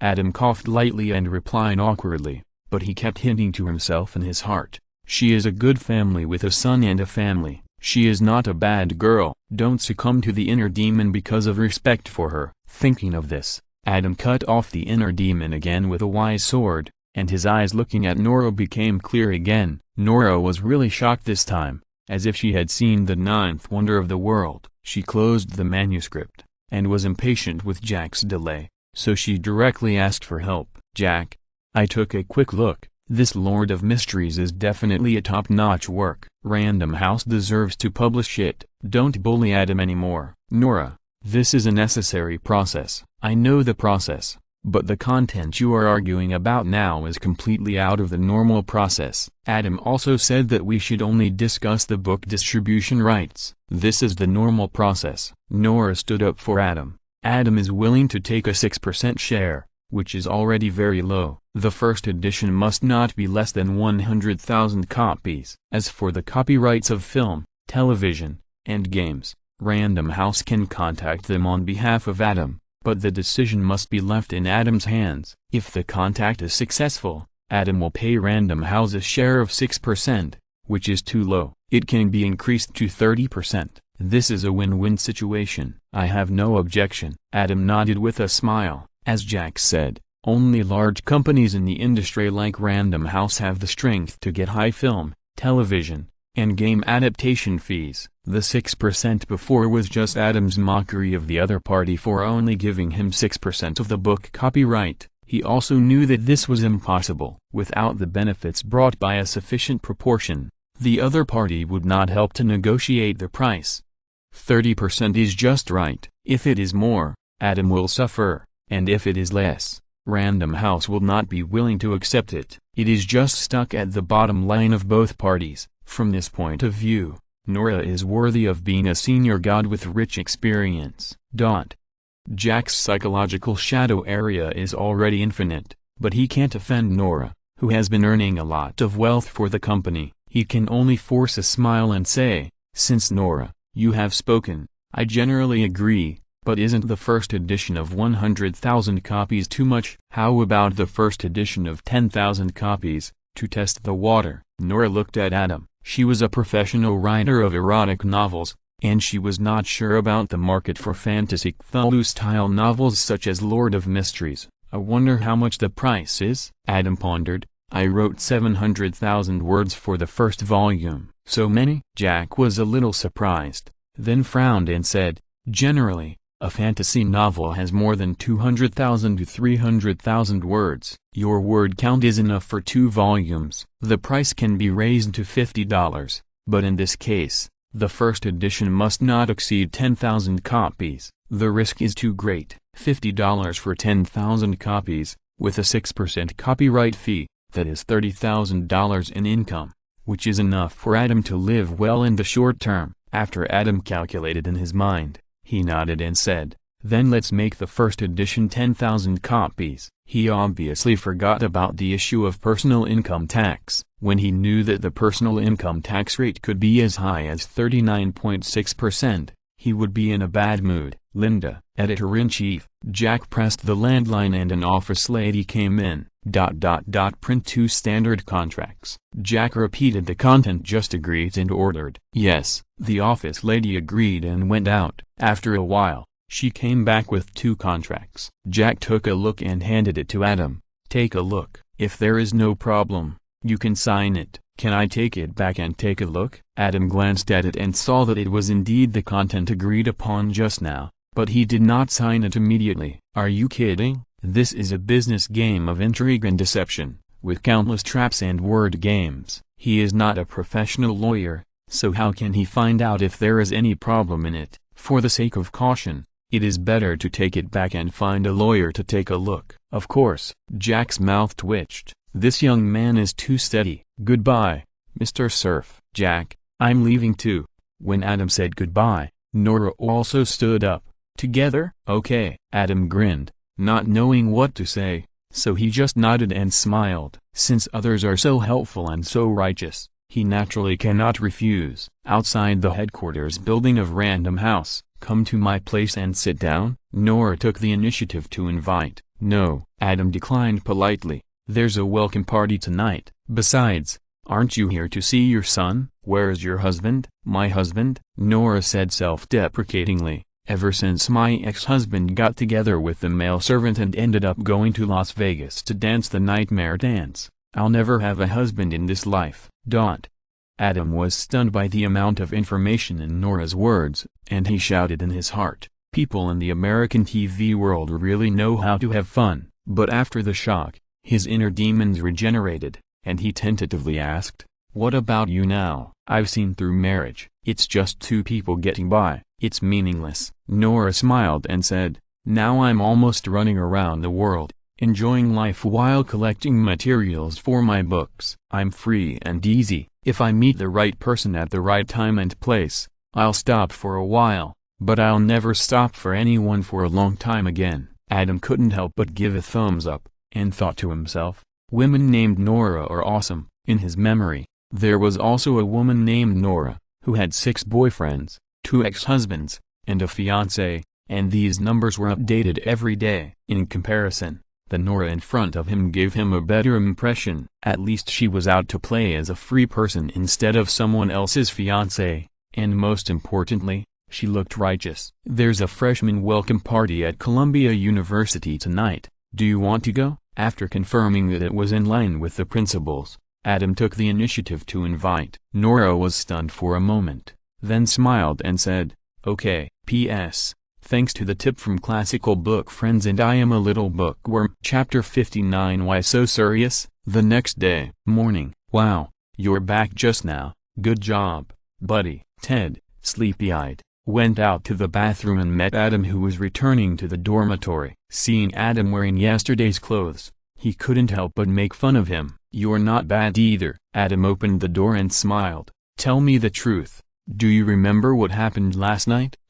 Ted, who followed in, was stunned. He touched his forehead and recalled, I remember that at the welcome party last night, you brought a very hot beauty. Oh my God, she is simply the goddess in men's dreams. That temperament, that beauty, that figure. Stop. Adam put his right fingers on the palm of his left hand and made a stop gesture. You can skip the parallelism and description. Dude, I really envy you. Ted pushed Adam and smiled a little obscenely. "But why are you back? If it were me, I would definitely not be able to get up. You think too much." "We just had a meal of kung pao chicken together." Adam passed it over and didn't want to talk about the details. He changed the subject and said, "Let's talk about you. Are you sure you remember what you did last night?" "Me?" Ted smiled. "I remember I fooled around with a freshman, an unreasonable little mouth girl for a while, and then I'm not too clear about it." "Are you sure it was an unreasonable little mouth girl?" Adam joked. "Instead of a 300-pound Sailor Moon?" "No tilde." Ted's face turned green. "Or a big man with chest hair?" Adam threatened, holding back his laughter. "No, impossible." Ted was in a terrible state and screamed in fear. "Why is it impossible?" Adam said seriously. "You had such a high on the sandwich last night. What do you know?" "No, no, no." Ted was terrified. He knew that what Adam said was right. The sandwich was indeed high, but after the high, there would be a risk of memory confusion, because you can't tell whether the memory in your mind is real or an illusion. It didn't matter before, but after Adam said this, he was shocked to find that once you get too high, there is still such a risk, which is too scary. Thinking of this, Ted quickly reached out and touched behind him, twisting left and right, and found that there was nothing unusual, so he breathed a sigh of relief and said, "It's okay, it's okay, haha." Adam couldn't hold back and laughed out loud. "Are you scaring me?" Ted also reacted, and Sherlock Holmes came online, pointing at Adam and said, "You left very early last night and just came back now. You had no way of knowing." "I didn't know this time." Adam laughed. "But are you sure you didn't know before? Obviously this is not the first time you've been high. There is a great sage in the East, Jushiran, who once said, if you walk by the river often, you will get your shoes wet. Who knows, in the future, you may not need to meet any goddess to keep you from getting up." "Holy shit." Ted was stimulated by Adam's description and trembled all over. He said unhappily, "Adam, I find out, you are so evil." Adam smiled but said nothing. He was used to being called evil more than once or twice. "But thanks." Ted patted Adam's shoulder and said seriously, "I know what you mean. I won't touch sandwiches again." "Yes, I will touch less sandwiches in the future, especially at parties with many people. I will never touch them again." "You are right. God knows what kind of people I will meet." Alas, at the end of speaking, he trembled uncomfortably. Obviously, the picture Adam described to him will become a permanent psychological shadow for him. After Ted left, Adam lay on the bed and took out a book from his backpack. The cover read Mistress Bitch. His eyes fell on the author's name and his mouth twitched. Nora Bing. He bought this on the way back just now. He wanted to learn about Nora's works, but after seeing the rare surname Bing, Adam suddenly remembered that this Bing could not be that Bing. In Friends, Chandler's surname seems to be Bing, Chandler Bing. This surname sounds like an onomatopoeia and seems to be often joked about, so Adam has an impression of it. Now that I think about it, Chandler seems to have an amazing mother. In his previous life, Adam watched American TV series, and his favorite was The Big Bang Theory. He watched it over and over again for more than a dozen times, and was extremely impressed. The second best was How I Met Your Mother, which he watched 2 or 3 times, and he vaguely remembered the plot. But he never finished watching Friends. The reason for this is that I remember that when I watched Friends, I always put Ross in my mind, but later Joey and Rachel were a perfect match, so I gave up the show. Every time I watch Friends, the emotions I had when I gave up the show come up, so I never picked it up again. He had a feeling at the time that he was afraid that the brainless screenwriter would really arrange all the CPS in order to make up the plot. Don't disbelieve it. If it was produced by HBO, it would really give you a full arrangement and combination. More than 10 years in the previous life, plus more than 10 years in this life, it's almost 30 years. No matter how amazing Chandler's mother appeared at the time, he couldn't remember it. After all, the number of appearances was too few to form a permanent memory. "It's nothing, isn't it?" Adam said to himself. "I'm traveling to the world of American TV series and being like the characters in them. Isn't that okay?" In The Big Bang Theory, Amy has an Arab prince fiancé who provides her with vacation spots and experimental funds. In How I Met Your Mother, Barney flirts with people all over the world. Even in Friends, he vaguely remembers that Phoebe has a Navy lover who always comes back for a few days every year to have fun. As for whether Chandler can accept it, actually, it's not a big problem. Nora flies all over the world and they only see each other a few times a year. As long as she doesn't show off in front of Chandler, it probably won't be exposed. Besides, once you become friends with them first, according to the nature of sitcoms, no matter what weird things happen, as long as you apologize sincerely, you can forgive each other. Well, that's it. People in the world of American TV series are so generous. Adam likes to be friends with such generous and good people. Thinking of this, Adam felt refreshed and began to think about how to get Chandler's address from Nora quietly and then find his old friends. Hey, so stupid. Adam suddenly patted his head, stood up and walked out the door. There was no need to figure out what to do here. Nora was sleeping soundly in the hotel now. He could go over and look through her wallet. There must be Chandler's information in it. How convenient. Arrived at the hotel, Adam easily got a few taxi bills, which indeed showed the address. So it's there, Adam said speechlessly. I passed by there before. After putting the taxi bills back, Adam glanced at the sleeping Nora, smiled slightly, and couldn't bear to disturb her, so he turned and left the hotel. He always remembered his principles. Why so serious? P.S. Thanks to the handsome vegetarian boy for the tip. Chapter 66. People did not go. At night, West District. A bar. Hi, Monica. A young man with a beard pushed the door open and walked in, nodding to the woman in red sitting at the bar. Chandler, I have something to tell you. The woman in red, Monica, reminded. Have you seen me hear it? Chandler's daily self-deprecation. He has encountered too many bad things since he was a child, and nothing can move him anymore. Monica smiled helplessly. The bar is going to close, and I heard that it will be changed into a cafe. Only sell coffee? Chandler frowned and said, where will we go to play in the future? We can't hang out in the cafe every day,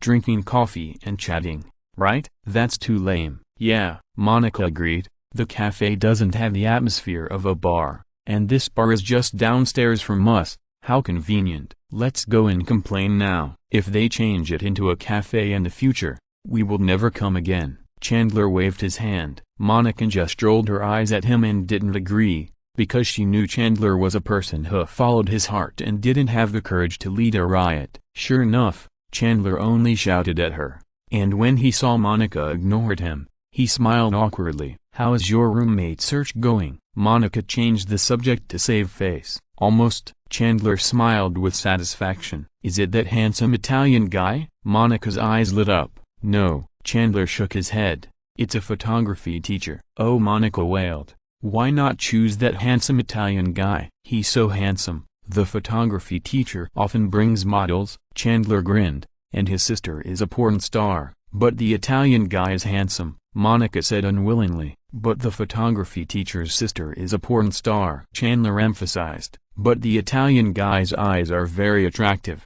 especially his unique accent of hello tilde apostrophe, OMG. Monica closed her eyes and clenched her fists, recalling the scene when she first met the Italian guy who came to see the house. But the photography teacher's sister is a porn star. Chandler still said the same thing. He felt that this reason was strong enough to be impeccable.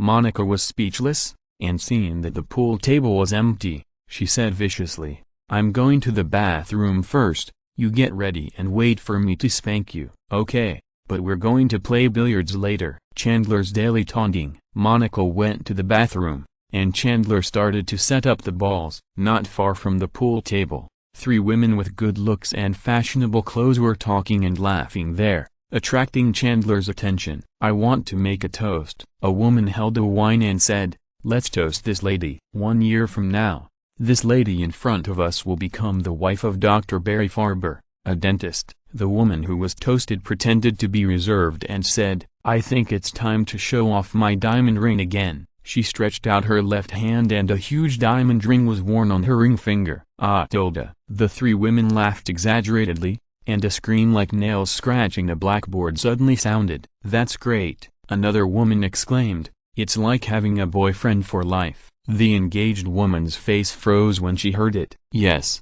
I know, she was only 22 years old, at the age when she was full of playfulness. Before, she only thought about the happiness of being engaged to a doctor, but she didn't think that blessings and disasters would come with them. She might never be able to play as crazy as she did in high school and college. The woman who was toasting heard the engaged woman's entanglement and frowned.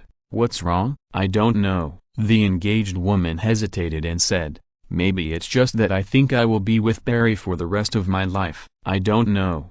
I think I want to indulge myself one last time to say goodbye to the past. Chandler, who was rubbing the tip of the pool cue with chocolate, heard this and suddenly increased the speed of rubbing, staring at the back of the engaged woman. Rachel, stop it. Rachel, you are so mean. The two companions thought that the engaged woman Rachel was joking and laughed. I'm serious. The engaged woman Rachel couldn't laugh, and said seriously, I think I really need a pure and meaningless indescribable one, just like the next man I see at first sight. Before she finished speaking, a thud interrupted her words. It was Chandler, who had been eavesdropping on their conversation, who couldn't help it anymore and threw the billiard ball on the ground at the first time. Just as Chandler walked towards Rachel and the others with a proud step without recognizing any relatives, a figure blocked his way and bent down to pick up his billiard ball. WTF? Chandler opened his hands and jumped up exaggeratedly. Wow,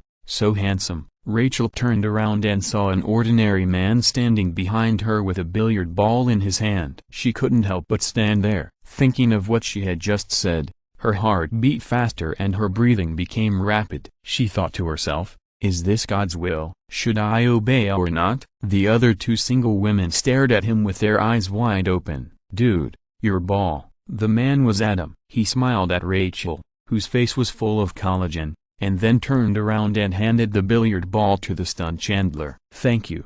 Give me my ball back, otherwise I really need one. Chandler stared at Adam and took the billiard ball with a mocking tone. You're welcome. Adam pretended to be ignorant and smiled familiarly. You want to play billiard?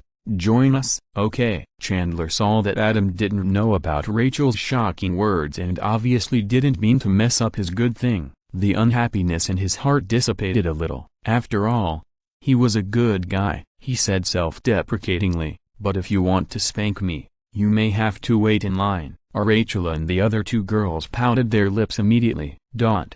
Adam was speechless. He finally understood why others thought Chandler was a hidden gay at first sight. This statement was too fucking misleading. The two walked to the billiard table, set up the balls, and prepared to start the game, but still focused part of their attention on Rachel and the other two girls. Did you see it? Wow. Rachel lowered her voice and exclaimed to the two girls. Yes, it's really handsome. The two girls nodded repeatedly. The woman who made the toast rolled her eyes and asked tentatively, Rachel, you don't really want to? I don't know. Although Rachel was moved, she didn't dare to say what was in her heart. She hesitated and said, I can't let Barry down. But I just said those words, and then a handsome guy came. Do you think this is God's approval of me? Rachel, huh? Do you really believe in God? The woman who made the toast said contemptuously. Rachel, P.S. Thanks to Old Man M and Beijing and Hong Kong 2 for the reward. Chapter 61 Plastic Sisters. Bar. Hi. Monica came back from the bathroom and looked up to see a handsome guy next to Chandler. The corners of her mouth opened and she couldn't help but greet him. Hi. Adam responded with a smile. Hi. Chandler was aiming with his cue, and he habitually responded with a sarcastic tone. Then he hit the ball and almost knocked it out of the table. It's my turn. Adam nodded to Monica and walked over with the cue. Monica moved to Chandler's side, patted him, and whispered, Wow, this guy is so handsome. Thank you. What are you thanking me for? I saved this for myself. Chandler couldn't stop making fun of himself. Are you serious? Monica suddenly became nervous. What do you think? Chandler's mouth twitched. Haha, you're so funny. Monica laughed along, then turned her head away, secretly glared and curled her lips, thinking to herself, it was a close call. I almost let it slip. Chandler probably doesn't want anyone to know. When it was Chandler's turn again, Monica stepped forward and stretched out her hand and smiled. Hi, my name is Monica, Chandler's friend. My name is Adam. Adam stretched out his hand and shook hands with Monica. So, Adam, I haven't seen you here before? Monica asked curiously. Well, I'm a freshman at Columbia University, and I happened to be here tonight. Adam reminded her intentionally or unintentionally. He had no interest in Monica, so naturally he didn't want her to misunderstand him. Huh? A freshman from Columbia University? Monica's face changed when she heard it. She looked at Adam's face carefully and wailed in her heart, "Oh God, why are you so cruel to me? Why is such a handsome boy so much younger than me?" Westerners mature early. High school students, college students and adults are often indistinguishable from their appearance. Young men and women like Monica who have already started working will not date someone who is too much older than them most of the time, especially if they are still students. Of course, if they really like or are in a relationship, there will be no taboos. Are you from Columbia University? Chandler stood up and looked at Adam in surprise. So, I am still your senior. Really? Adam was a little surprised and decisively contacted the alumni. What class are you from? Class of 1989, School of Computer Science. Chandler nodded and smiled. Monica's brother, my good friend Ross, is also from Columbia University. He was my college roommate. He studied archaeology and now has a doctorate in archaeology, PhD in archaeology, so he must like dinosaurs very much. Adam said seriously, "You can't even imagine it." Monica rolled her eyes and complained, "He even printed dinosaurs on his checkbook." Under Adam's deliberate guidance, the three of them chatted enthusiastically, mostly Monica and Chandler complaining about Ross's dinosaur fetish. Over there, after a complex psychological struggle, Rachel finally decided to give up. In the past, she would have just gone straight for it. She was very obsessed with their university professor at the time. What should she do? As soon as she put on the battle skirt, red cheerleading uniform, the university professor fell at her feet. No one can resist Rachel Green's charm. But now she is engaged after all, and her good friends are right beside her, eyeing one by one. Even God's miracle revelation doesn't matter. Of course she dare not say much. But, so angry, and there is a little bitch who wears so little and is so slutty, flirting with that handsome guy. Get out of here, little bitch. Huh? This little bitch looks so familiar. Rachel and the other two looked at her so fiercely that Monica felt a chill on her back. She looked over subconsciously and was stunned for a moment before exclaiming,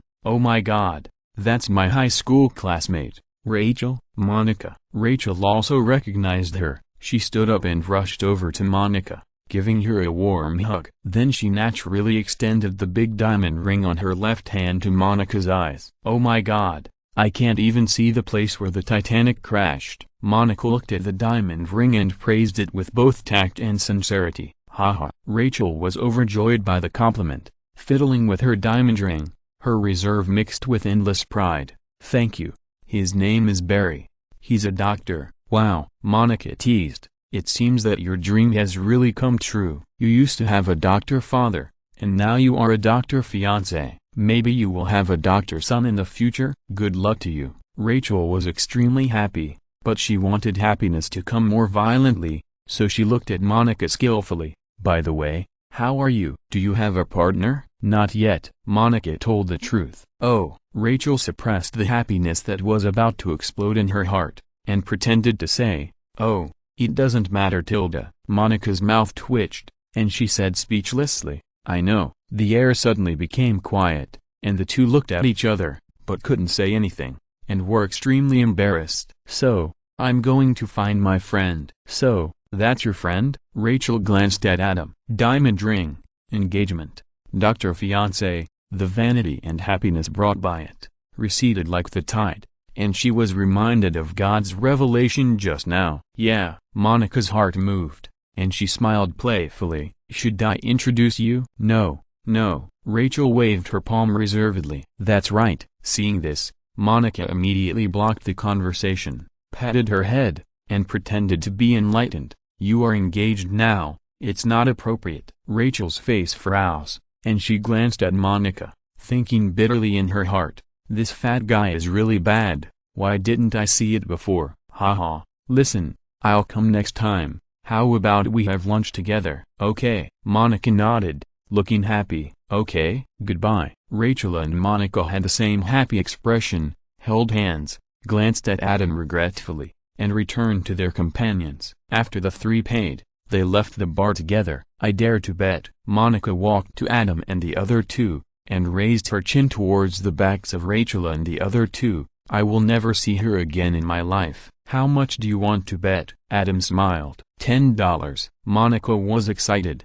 "No, $100. How about it?" "Let's bet." Adam stretched out his palm and smiled playfully. "Not a lifetime, but within 2 years. If you don't see her, I lose." "Okay." Monica clapped her hands with Adam in great joy, and said proudly, "You don't know that woman at all. We were best friends in high school, but as soon as we went to college, she never appeared in my life again. You know, her house is near my house. Now she is engaged, but she has never notified me, let alone the wedding invitation later. Let's wait and see." Adam smiled meaningfully. "Do you want to raise the bet?" Monica shouted. "Of course. I bet you $500. If you're listening to this novel on a channel other than Fanfic World, it means they downloaded and uploaded it without effort. We cordially invite you to visit our channel, Mundo Fanfic Novelist. There you'll find the original version of this story and you can explore many other novels of various genres. We are waiting for you to immerse yourself in a world of incredible novels. Chapter 62. I have only seen this kind of plot in novels. Bar. After making a bet with the over-competitive Monica,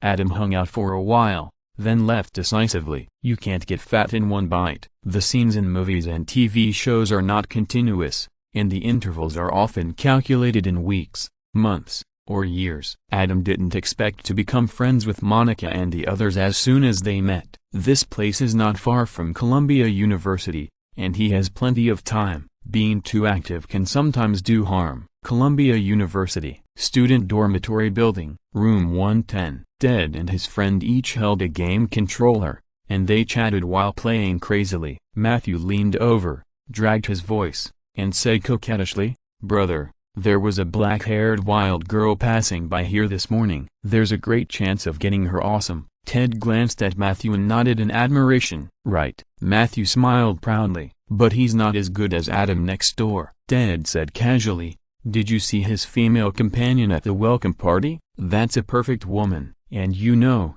Adam just came back this morning. That's really awesome. I really want to learn a few tricks from him." "You're tempted." Matthew thought back to Nora he saw last night, and the black-haired wild girl who passed by in the morning suddenly didn't seem so attractive. "Dude, you don't need it anymore, do you?" Ted smiled and said, "Don't you have a black-haired wild girl?" "Come on." Matthew pouted and said, "This is just my first try in college. You don't think I'll fall in love with the black-haired wild girl because of this, and then never look for other women in my life, right? It's just for fun." "That's true." Ted thought about it and smiled. How could it be possible that he fell in love with the first girl he met when he first entered college and never changed for the rest of his life? The two played for a while. Matthew looked at the time, changed his clothes, clapped his hands with Ted, and went out excitedly to pick up his black-haired wild girl. Ted played alone for a while. The sequelae of last night's high party had not completely disappeared. He felt sleepy, so he simply turned off the game console and climbed to the upper bunk to sleep early. When it was almost midnight, he was startled and almost jumped off the bed. "Oh," Matthew told her. Ted looked down and understood everything immediately, and wailed. Amidst the laughter, Matthew's head popped up. "Sorry, Ted, did I disturb your sleep?" "Brother," Ted complained unhappily. Sorry." Matthew scratched his head, then thought of something, shrank back, fumbled for a while, and handed a Walkman to Ted in a speechless look. "This is my Walkman, you can listen to it." After saying that, without waiting for Ted's response, he shrank back again. Ted's mouth twitched, and he complained in his heart, "Damn it, why don't you go get a room?" But he still had to put the earphones in his ears, turned up the volume of the Walkman to the maximum, and stared at the ceiling with lifeless eyes. "We are all poor students. How can we afford to go out and get a room? Naturally, we save as much as possible, so that there is a plot that can only be seen in Eastern erotic novels. Of course, this is not normal, otherwise who can bear it? Usually, roommates are allowed to go out to play, and after having fun, they are allowed to leave. and they will not stay overnight. Matthew and Ted are obviously inexperienced. Ted, lying on the upper bunk, can't resist the laws of physics. He listens to music in his ears, but he can't fall asleep. Just now, he caught a glimpse of the girl Matthew brought back. It was the unreasonable little-mouthed girl who fooled around with him last night. Thinking of this, Ted cursed inwardly. Holy shit. The next day, in the morning, when Adam came back to get his books and was about to go to class, he was blocked by Ted in the dormitory. Awesome. Staying overnight outside again. Ted's eyes were red with envy and jealousy. Hee. Adam smiled but said nothing. Dude, do me a favor? Ted remembered his purpose and begged. Can I sleep at your place tonight? Why? Adam asked curiously. This is what happened. Ted told him about the weird things that happened last night, then looked at the door, leaned over and whispered, and do you know that the person Matthew was having fun with last night was the unreasonable little-mouthed girl I was fooling around with at the welcome party the night before yesterday? But you must not tell Matthew. Are you sure? Adam teased. Didn't I tell you that the person you fooled around with at the welcome party was a 300-pound Sailor Moon? Don't be ridiculous. I'm serious. Ted said anxiously. He couldn't stand hearing about the 300-pound Sailor Moon and the hairy-chested big guy. I'm not kidding. Adam said seriously. What I want to say is that it was probably an illusion caused by being too high. Illusion? Impossible. Ted shook his head and denied it. I may have forgotten what happened later, but I clearly remember that the girl I was fooling around with was the girl Matthew brought back last night. Adam smiled non-committally and reminded. Let's imagine a situation. You did fool around with a girl that night, and you did see the girl Matthew brought back, but they were two people. They just wore the same clothes at the welcome party, and you were too high and can't remember clearly. Then last night Matthew brought the girl back, and you happened to see the indescribable moment. Under this stimulation, you saw this girl's face twice, and it suddenly replaced the blurry face that fooled around with you at the welcome party. Is this possible? No way. Ted was stunned and couldn't believe it, but when he thought about it carefully, it was really possible. This proves the point once again. Adam patted Ted on the shoulder and said with a smile, don't eat the sandwich, or one day when you wake up, there will really be a 300-pound Sailor Moon or a big man with chest hair lying next to you. You won't be able to run when you want to. Ted. After class in the afternoon, Adam took the revised contract to Random House. That's right,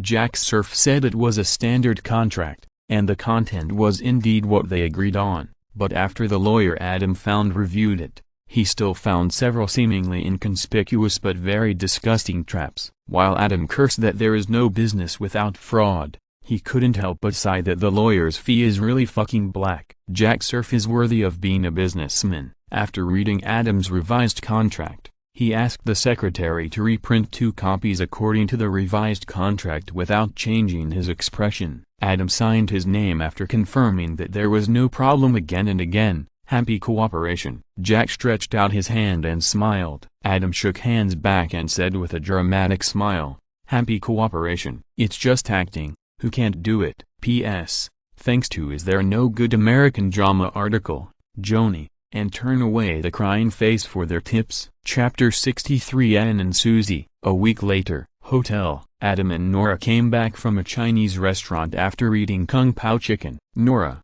with a ruddy and shiny face, said with a complicated expression, Adam, I'm leaving. Huh? When? Adam was slightly startled. The plane is at 10 o'clock tonight. Nora murmured, originally, I should have left last week, but I didn't expect to meet you, which made me stay in this city that I hate, and now I have to leave. If I don't leave now, I won't be able to leave. Adam was silent. Seeing this, Nora sighed in her heart. Although she had always said that she had completely despaired of things like marriage, human nature is complicated, and the mind can change at any time. What is missing is a fuse to cause change. And Adam is obviously the most passionate one among the fuses. In just 9 days, he almost broke Nora's hard defense built up by her ex-husband's weird behavior, and she once again raised a little expectation for love and marriage. But Adam was calm and steady, which did not belong to his age, and the principles he insisted on were not shaken at all.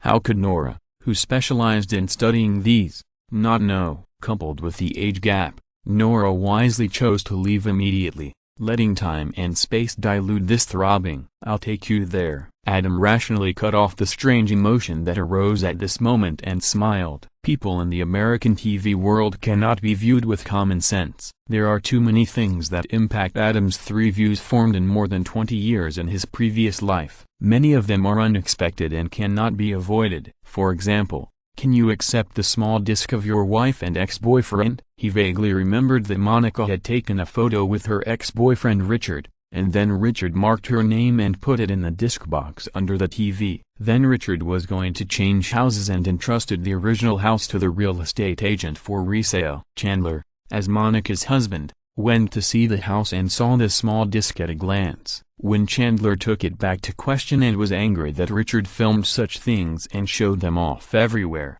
Monica said that Richard didn't get it and now she can only watch the film to reminisce, which is very pitiful. Later, she found that the small disc had been copied into Richard's ex-girlfriend. Monica was very ashamed and angry, thinking that Richard was humiliating her. The values revealed in it made Adam unacceptable. Chandler was afraid of seeing too explosive scenes, and was overjoyed that the video was copied, but he didn't think about what the video looked like before it was copied. How many people have seen it? Joey commented on this. If a woman is willing to shoot such a video for her boyfriend, then there is nothing this woman can't do for her boyfriend. As an ordinary person, Monica is like this, let alone Nora, a cultural artist who specializes in these things. Kung Pao chicken is Nora's favorite dish, and Adam has eaten it with her more than once or twice. Meat with a little, and stop when the time comes. Adam doesn't want to think too much. Although deep love is good, you must not be greedy for wine. Steady hand, no thanks. Nora was not an ordinary person. She quickly calmed down and shook her head and smiled.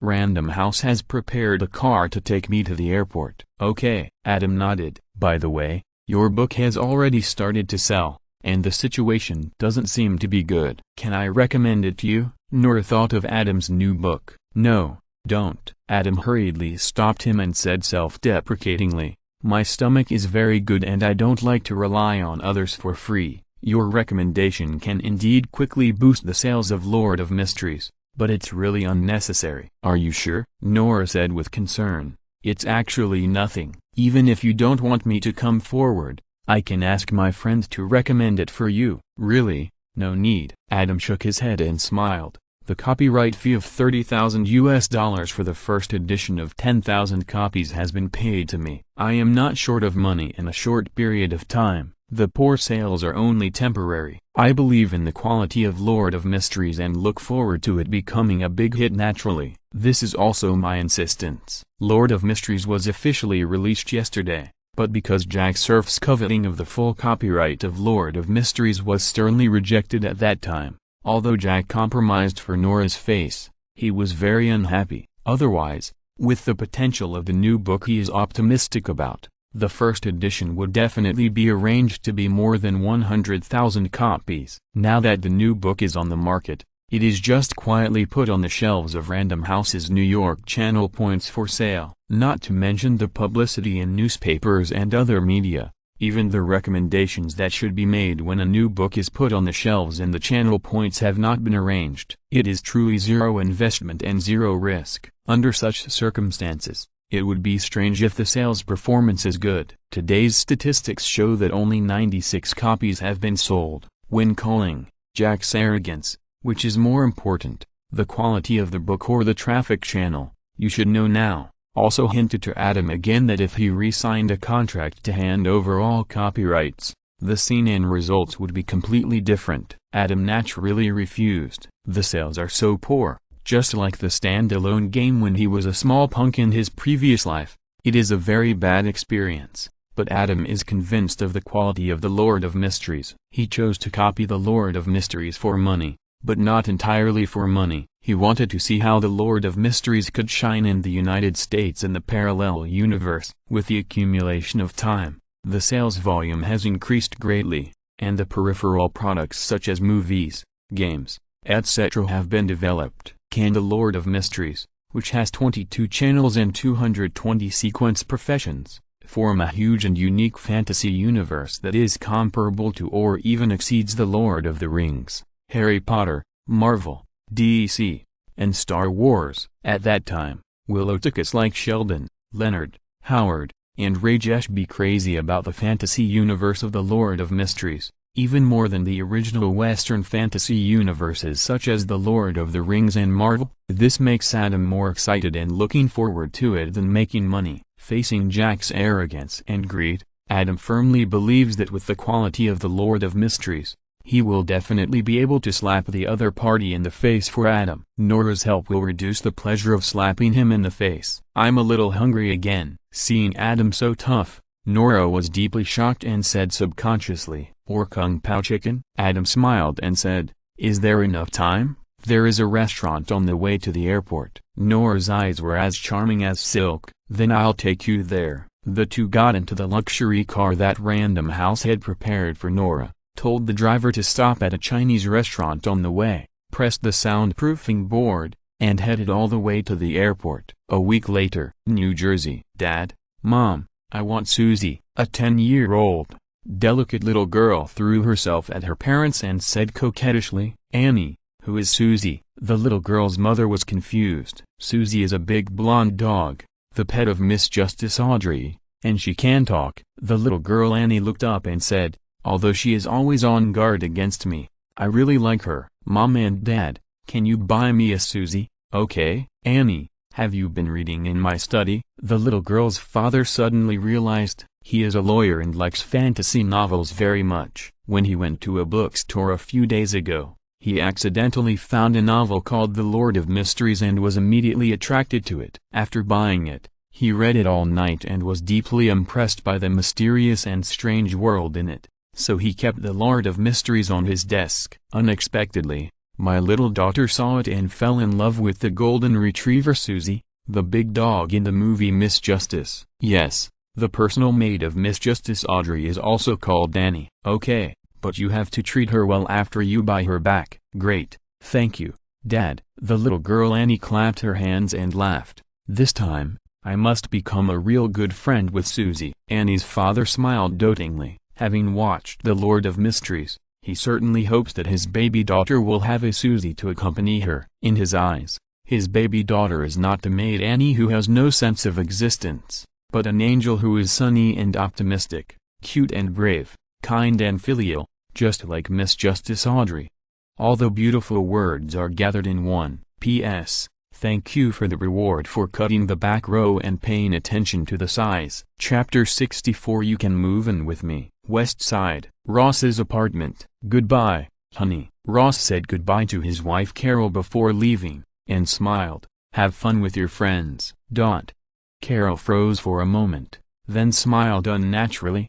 "I think we will." "That's how it should be," Ross said happily.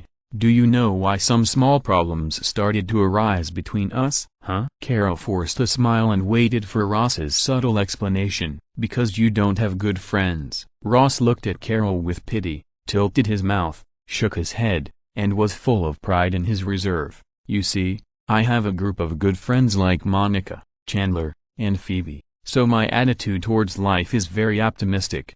And nothing can defeat me." "Really?" Carol's eyes lit up. "Of course." Ross raised his head confidently, then put his hands on Carol's shoulders and said affectionately, "So the problem is you.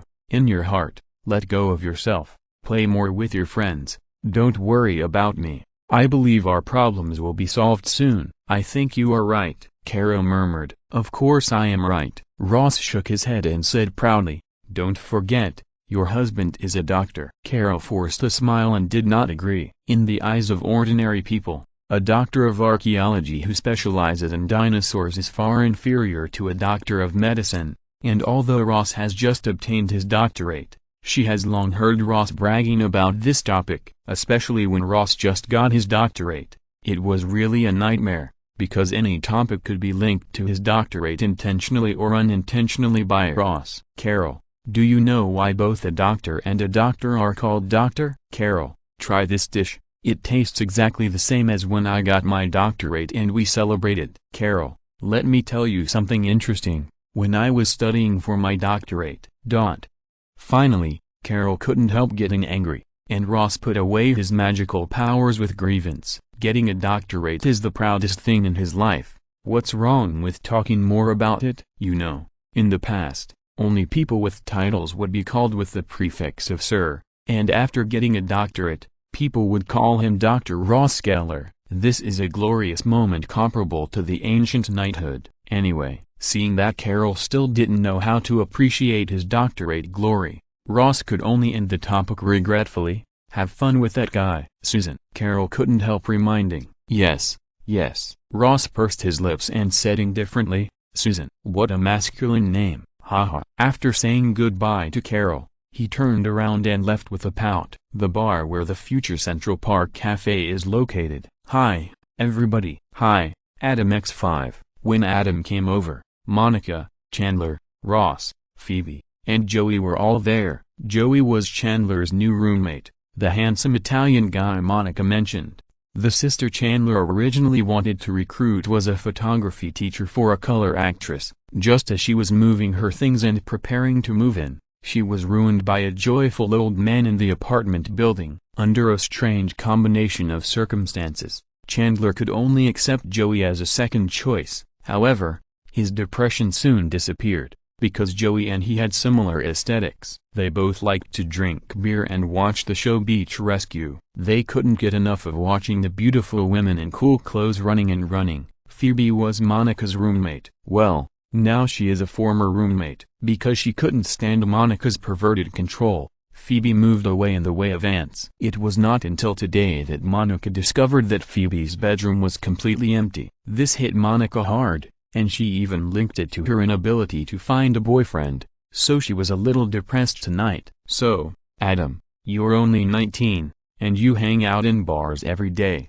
Is that really okay? Ross was in a good mood and teased Adam. Because of their alumni relationship, Ross accepted Adam much faster than Joey, who didn't know anything. If he doesn't hang out in bars with us, will he hang out in coffee shops with us? Chandler mocked with humor. Haha. Everyone laughed. They laughed because they wouldn't hang out in coffee shops. Adam laughed as if he had drunk an audience potion. It doesn't matter whether it's a bar or a coffee shop, the key is who you're with. I like this, Phoebe answered, her voice rising 8 degrees. Chandler tilted his head and pursed his lips. Joey arched his eyebrows and nodded slowly, and Ross and Monica also looked at Adam in agreement. So, Adam, how is college life? Phoebe asked curiously. Not bad. Adam laughed. It's just that the dormitory is not soundproof. Ha ha ha. Chandler and Ross looked at each other and laughed knowingly. Monica rolled her eyes. Phoebe and Joey were confused. But Joey is worthy of being an actor. Although he didn't know what everyone was laughing at because he had never been to college or even finished high school, he still pretended to laugh with everyone. You'll get used to it. After Chandler laughed, he patted Adam's shoulder with a sympathetic look. I don't think so. Adam smiled bitterly. I plan to find an apartment nearby and move out, so I can worry less. Anyway, the copyright fee of $30,000 for the first edition of Lord of Mysteries has been received. If he keeps it in his hands and doesn't spend it, it will be cut by half when it's time to file taxes. It's better to just spend it and enjoy it. Yes, he finally knows that he will have to pay a large amount of personal income tax. There is no tax exemption in the United States. Even if it is criminal proceeds, it must be taxed. At the same time, he also understood why Americans don't have the habit of saving money, because the loss of saving money is too great. But spending money can be deducted from taxes. Either saving money will be heavily taxed, and the money will be spent recklessly, or just spend as much money as you earn, and have fun with your own money. Everyone knows how to choose. Are you looking for an apartment? Monica, who had been unhappy because Phoebe moved out, jumped up suddenly and shouted in surprise, then why don't you move in with me? I just happen to be looking for a roommate. Chapter 65, Me-style birth date, bar. Is this appropriate? Hearing this familiar line and tone, Adam subconsciously made a tactical retreat, and then he remembered that the Monica in front of him was not the legendary Hu Yi-Fi, but the prototype of Hu Yi-Fi. With the same explosive competitive spirit, Monica tends to fight, while Hu Yi-Fi has become the secret of convincing people with reason. At the same time, Monica's cooking skills, when it comes to Hu Yi-Fi, have degenerated into egg-fried rice. Rice, egg and salt are the three elements of the essence and can be eaten all over the world. It's perfect. Monica crossed her hands and shouted in surprise, "Welcome, roommate." Okay. Adam thought about it and nodded with a smile. It's not that he has any ideas about Monica, but this has a significant driving force for joining the ranks of old friends. Who is the center of the 6 old friends? It's Monica from beginning to end. Monica is Ross's sister, Rachel's high school bestie, and Phoebe's former roommate. It is she who brings the 6 young people together like a hostess. If it weren't for Monica's kindness, Rachel's newly appeared princess style would have no chance to transform, and she would probably be like Rachel's sister, hated by everyone. Phoebe, who couldn't stand Monica's obsessive-compulsive control and quietly blacklisted Monica, was forcibly pulled back into Monica's life by Monica's extremely competitive spirit, and she will be very grateful to Monica who knew nothing about it in the future. And Ross, if it weren't for the fact that Monica and he were inseparable siblings, when Rachel and Ross broke up several times, the 6 old friends would have fallen apart long ago. In this case, if Adam wanted to join the 6 old friends, the best entry point was Monica. And the simplest and most practical way to get Monica was to become Monica's roommate. Summarize and you will understand everything. Live together with Ross for 18 years. Live together with Rachel for several years. Live together with Phoebe for several years. Live across the street from Chandler for several years. The reason why Joey, unlike Chandler's other roommates, was able to join the ranks of old friends was probably because he never considered himself an outsider, and would come over to find food at any time, which was a disguised living together. Under the premise of not being prepared to learn from Chandler and sacrifice his life, it is definitely the best choice to be roommates with Monica for a while. Yes, this is only temporary. Monica's abnormal obsessive-compulsive disorder, cleanliness, and control desire, even if it is not as bad as Sheldon's, are not something that normal people can bear. Adam is very self-aware of this. Oh, Joey heard this and wailed unhappily. "Why don't I have this option?" "Because you chose me," Chandler mocked. "Remember?" Monica's mouth twitched, and her mind couldn't help but emerge. The first time Joey entered her apartment, he turned around and saw the eye-catching naked scene. "If it were me, I would choose Adam too," Phoebe interrupted. "Why?" Joey said dissatisfiedly. "It's very simple," Phoebe said seriously. "Open your palm, bend your pinky, ring and middle fingers." So, not only Joey, but everyone else followed Phoebe's curious gesture of the number 8. "It's clear at a glance." Phoebe pulled the boys' gestures together and said with a smile, "Oh, Phoebe tilde." In the blank eyes of everyone, Phoebe explained the scientific research results. Monica called out a little embarrassedly, then leaned close to Phoebe's ear and whispered, "Is it true?" Scientific truth never lies. Phoebe seemed to be a believer in science. "Instead of the index finger, can I use the middle finger?" Ross looked at the 8 characters of the 4 people and shouted with some embarrassment. "Then what?" Phoebe asked back. "Is there a difference?" Ross was speechless and rolled his eyes at Phoebe fiercely. "Wow, so scientists study this all day long." Joey, who ranked 3rd in the horoscope, was not displeased. He pursed his lips and nodded repeatedly. "If I had known that science was so interesting, I would have chosen to be a scientist back then." "Yeah." Chandler, who ranked 2nd in the horoscope and was known as Mr. Big in the future, often mocked and complained, "If you had thought about it, you would have been a scientist now. Only scientists in the United States have the time and energy to study this." Adam couldn't help but complain. He vaguely remembered that there was a period of time in his previous life when there was a popularity of fortune-telling by horoscopes. He didn't expect to find out that it was spread from the United States after traveling through time. However, this was unexpected and reasonable. American birth horoscopes do not have as many mysterious things as Eastern birth horoscopes. They are just so simple and crude. "These are all rumors," Ross retorted.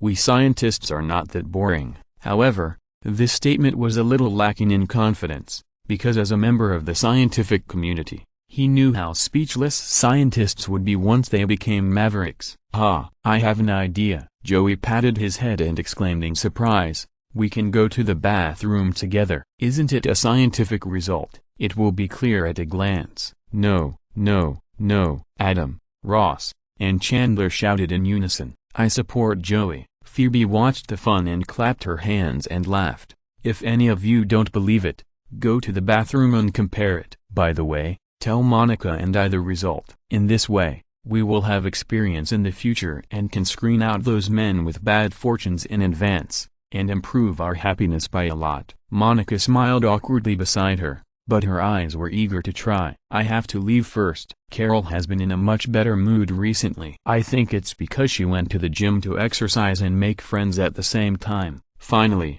I want to give her a surprise tonight." Ross stood up and laughed. "Oh, that's so sweet." Monica and Phoebe looked longing. "Someone will be very happy tonight." Joey pointed at Ross and smiled with a wink. "I think so too." Ross raised his head slightly, then lowered his head again, made a mindless gesture, and said sarcastically, "What can bring happiness to a woman is the continuous emotional investment in marriage, not some inexplicable gestures." "Hey, don't say that," Chandler said seriously. "You loved your hands the most at the beginning, buddy. Believe me, I saw it with my own eyes." "Ha ha ha." Everyone burst into laughter. Ross glared at everyone with a dark face, turned around and left. He really didn't bother to pay attention to this group of bad friends, but his mood was not as gloomy as his face. On the contrary, he was quite happy, because Carol and him had been indifferent for a long time, so he didn't have the opportunity to fulfill his husband's responsibilities for a long time. Tonight, it's time to show real skills. P.S. Thanks to Zhuang, her mother, and King Chun for the reward. Chapter 66 Love is a Light. The next night, bar. Hi tilde. Ross pushed the door open in a daze, looked at the empty bar, and said to Phoebe, who was sitting at the bar drinking, "Where are all the people?" "Oh, the bar is closed. Chris, the bartender, told me to lock the door after I finish my drink," Phoebe explained, and then looked at Ross, who everyone knew was wrong. "What happened? Wasn't the surprise last night exciting enough?" "Not exciting enough?" Ross smiled bitterly. "It was too exciting." "Then why are you still frowning?" Phoebe smiled. "Because compared to the excitement last night, my marriage is not worth mentioning at all," Ross said indignantly. "Huh?" Phoebe was a little confused. "Carol is a lesbian," Ross said depressedly. "Our marriage is over." "Why?" Phoebe asked subconsciously. Ross's mouth twitched, and he rolled his eyes and said, "Because I'm not." "Oh, my God," Phoebe said apologetically. "I can't believe it. Oh, poor child." "I'm just an idiot." Ross walked to the bar, poured a glass of wine, took a sip, and blamed himself. "I should have thought of it earlier. How can a cool wife drag her husband to see beautiful women as soon as she goes out?" "Could it be that Suzanne?" Phoebe asked. Ross was stunned and said indignantly, "It must be her. I said that Carol has been exercising with her in the gym for so long, but there is no effect at all. Where did all the exercise go?" "This is a blessing in disguise," Phoebe sighed. "What?" Ross spread his hands and shouted in disbelief. Actually, Phoebe wanted to explain that the indescribable amount of exercise was also very large. Since Carol's figure has not changed much, it should not have reached that stage yet, or the number of greening times is not many. But when she met Ross's wide eyes, she had to swallow the words that were about to come out of her mouth. 7 years, we have been together for 7 years, and she is the only woman who has loved me. Even though Phoebe's words just now made him a little unhappy, the strong desire to confide drove Ross to continue. She is also the only one who has had. At this point, Ross was too embarrassed to say it out loud, because he had a secret in his heart. That is, he was patiently taught by a gentle librarian in high school. But he didn't need to continue.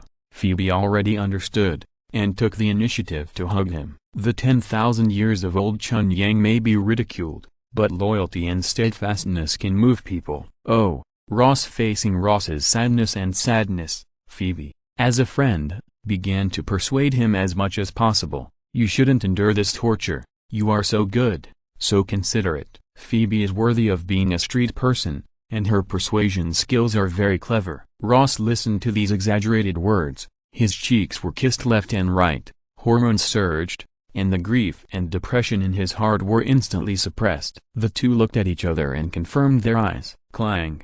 The door of the bar was pushed open. "Wow, Carol is Phoebe's twin sister. Why haven't you ever told me about this? Adam walked in and joked to the panicked couple. It's not what you think, Adam. Let us explain, Ross said hurriedly, holding the back of his head that was hurt by the chandelier. Okay. Adam sat at the bar and looked at the two of them with a smile. Ross opened his mouth to speak, but didn't know how to explain for a moment. Carol is a lesbian. Ross's marriage has come to an end. I was just comforting him. Phoebe was an old hand after all. She stood up from the pool table slowly, straightened her clothes, and explained concisely. Yes, that's it. Ross immediately agreed, and then asked, Adam, don't tell anyone about this. No problem. Adam nodded and asked curiously, but are you divorced? No. Ross shook his head.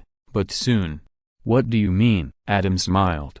Ross looked at Adam in confusion. What do you mean? Why do you say you're getting a divorce? Adam complained. Did Carol confront you? Or did you find out and take the initiative to divorce? Neither. Ross was confused by the question and yelled habitually. What are you talking about? My wife is a lesbian. So? Adam looked directly at Ross, who had the potential to be a roaring emperor, since she didn't confront you, and you didn't find out, even if she is a lesbian. What does it matter? Your daily life with her for more than 7 years, is it all fake? She is not a child, she is tempted and confused, and she wants both. Isn't it normal? Ross was stunned. Since you're not divorced, you can either save it now or get a divorce. Adam continued to complain, but you don't seem to be ready to do anything. You just got some news and you come to ask for comfort in a blink of an eye? What is this? The Hulk plus the Flash, the Green Lightning? Don't say that.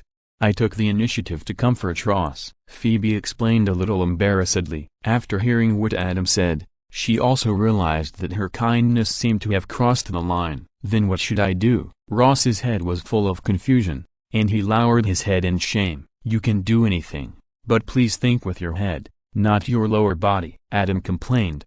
Even if you really want to divorce because Carol is a lesbian, then you should divorce decisively first, and then ask for comfort and hugs, etc. Don't vent at the slightest frustration. You are not children, so what if you let the grievance fly for a while? This is Adam's biggest complaint when watching American TV series, that is, an American TV series, boyfriends and girlfriends must not quarrel, because once you quarrel, love will instantly turn into a light, which makes you panic. In Friends, Ross and Rachel quarreled about being too busy at work to date. Just after the quarrel, Rachel couldn't bear to refuse the handsome male colleague who was one of the sources of the quarrel and came to comfort her at home late at night. Ross heard the noise on the phone, hung up the phone angrily, and then rolled the sheets with a strange woman in the bar.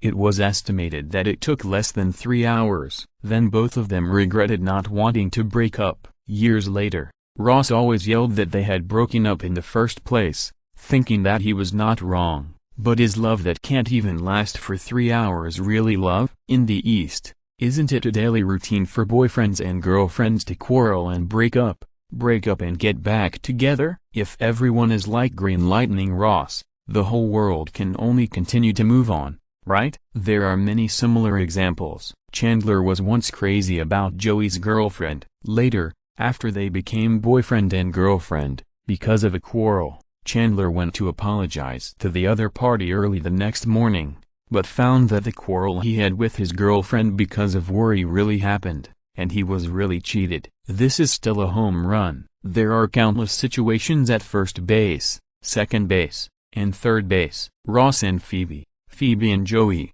Joey and Rachel, Rachel and Chandler, Chandler and Monica. Doesn't it matter if it's not a home run? I'm afraid this logic can only exist in American TV series. Just look at the Chinese version of Love Apartment and you will know. No matter how romantic Liu Xiaobu is, did he have any behavior that crossed the line with Hu Yifei, Lin Wanyu, and Qin Yumo? Not to mention the combination of other CPs. Chen Mijia fell in love with Guan Gushenki, and Zhang Wei, who almost fell in love with Hu Yifei, ended the relationship indifferently when the first baseman disappeared. The screenwriter is very smart, knowing that not everything can be translated into Chinese, and dare not challenge the 3 views of the Chinese people. P.S. Thanks to Anne Lee Xiaoxin for the reward. Chapter 67, Survival in difficulties. Bar. Bang. The door of the bar was pushed open again, and Monica, Chandler, and Joey walked in together. "Hey, what are you talking about?" Ross winked at Adam repeatedly, begging Adam not to talk about what happened just now. After all, they are all friends, and such a scandal will affect their friendship. Let Ross talk about it himself. Adam nodded and smiled. "Honey, are you okay?" Monica looked at her brother with concern. "My wife is a lesbian." Ross breathed a sigh of relief, and when he met his sister's concerned eyes, some of the female emotional characteristics hidden in his genes instantly came out, and he was about to cry with grievance. "Cool," Joey exclaimed. Ross immediately glared at Joey. "What's wrong?" Joey shrugged and said, "This is in line with the scene I have been looking forward to. I'm going to have a nightmare again tonight." Chandler laughed at himself as usual. Great. When he was a child, the little things between his parents and the male servant were still his nightmares. "OMG, Monica exclaimed, are you sure?" "Although Carol didn't leave me a note and clearly wrote on it, I'm a lesbian." Ross laughed at himself. "But, yes, I'm sure." "Then what are you going to do?" Monica put her arm around Ross's shoulders, not giving advice directly like before, because she had never encountered such a situation before, and she was a little at a loss. Ross opened her mouth, not knowing what to say. She glanced at Adam and hesitated. "Maybe I should go to Carol to ask clearly. Maybe it can be saved." "Let's go. I'll go with you." Joey stood up and was about to pull Ross away. "Enough, Joey," Monica shouted. Okay.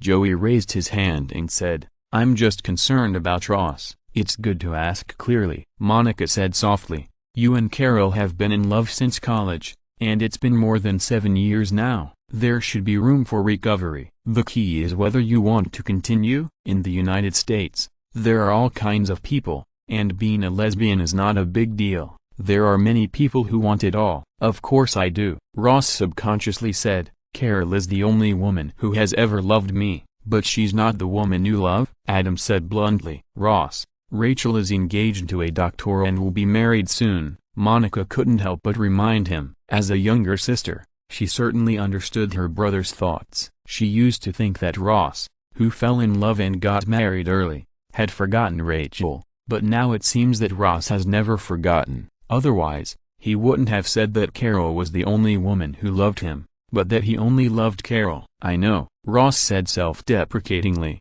In Rachel's eyes, I may just be her best friend's weird brother. "Yes." Monica nodded heavily. "She does think so." Ross's mouth twitched, and he didn't feel like continuing the conversation. He stood up and walked out the door. "Anyway, this has nothing to do with Rachel. This is a matter between me and Carol. I'll go and ask for clarification now." "Come on," Joey said with a smile. "Can you help me get some lesbian phone numbers from Carol? You know, I'm an actor and I have to know more about society." Ross rolled his eyes and left. Everyone discussed this topic for a long time before changing the subject. "Adam, are college courses so easy?" "You seem to be idle every day." Joey, a semi-illiterate classmate who didn't even finish high school, asked curiously. "Not bad." Adam smiled and said, "As long as you work hard, it's quite easy. Besides, the first 2 years of college are just some regular courses. The professional courses that really require hard work are in the 3rd and 4th years of college." With an IQ of over 140, Adam's learning ability has naturally improved to the level of a top student. With a little effort, college courses are really easy. "People are really incomparable," Monica praised.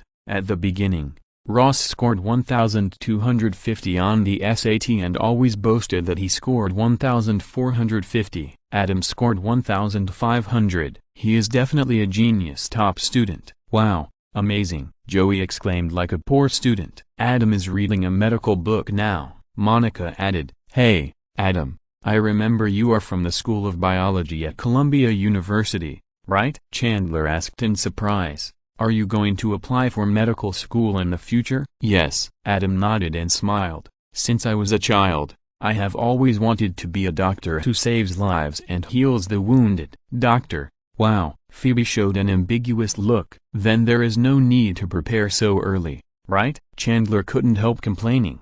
"Shouldn't college be fun? Set goals, make plans, and prepare early, it will feel better. Adam shrugged and said, "Besides, this doesn't delay fun.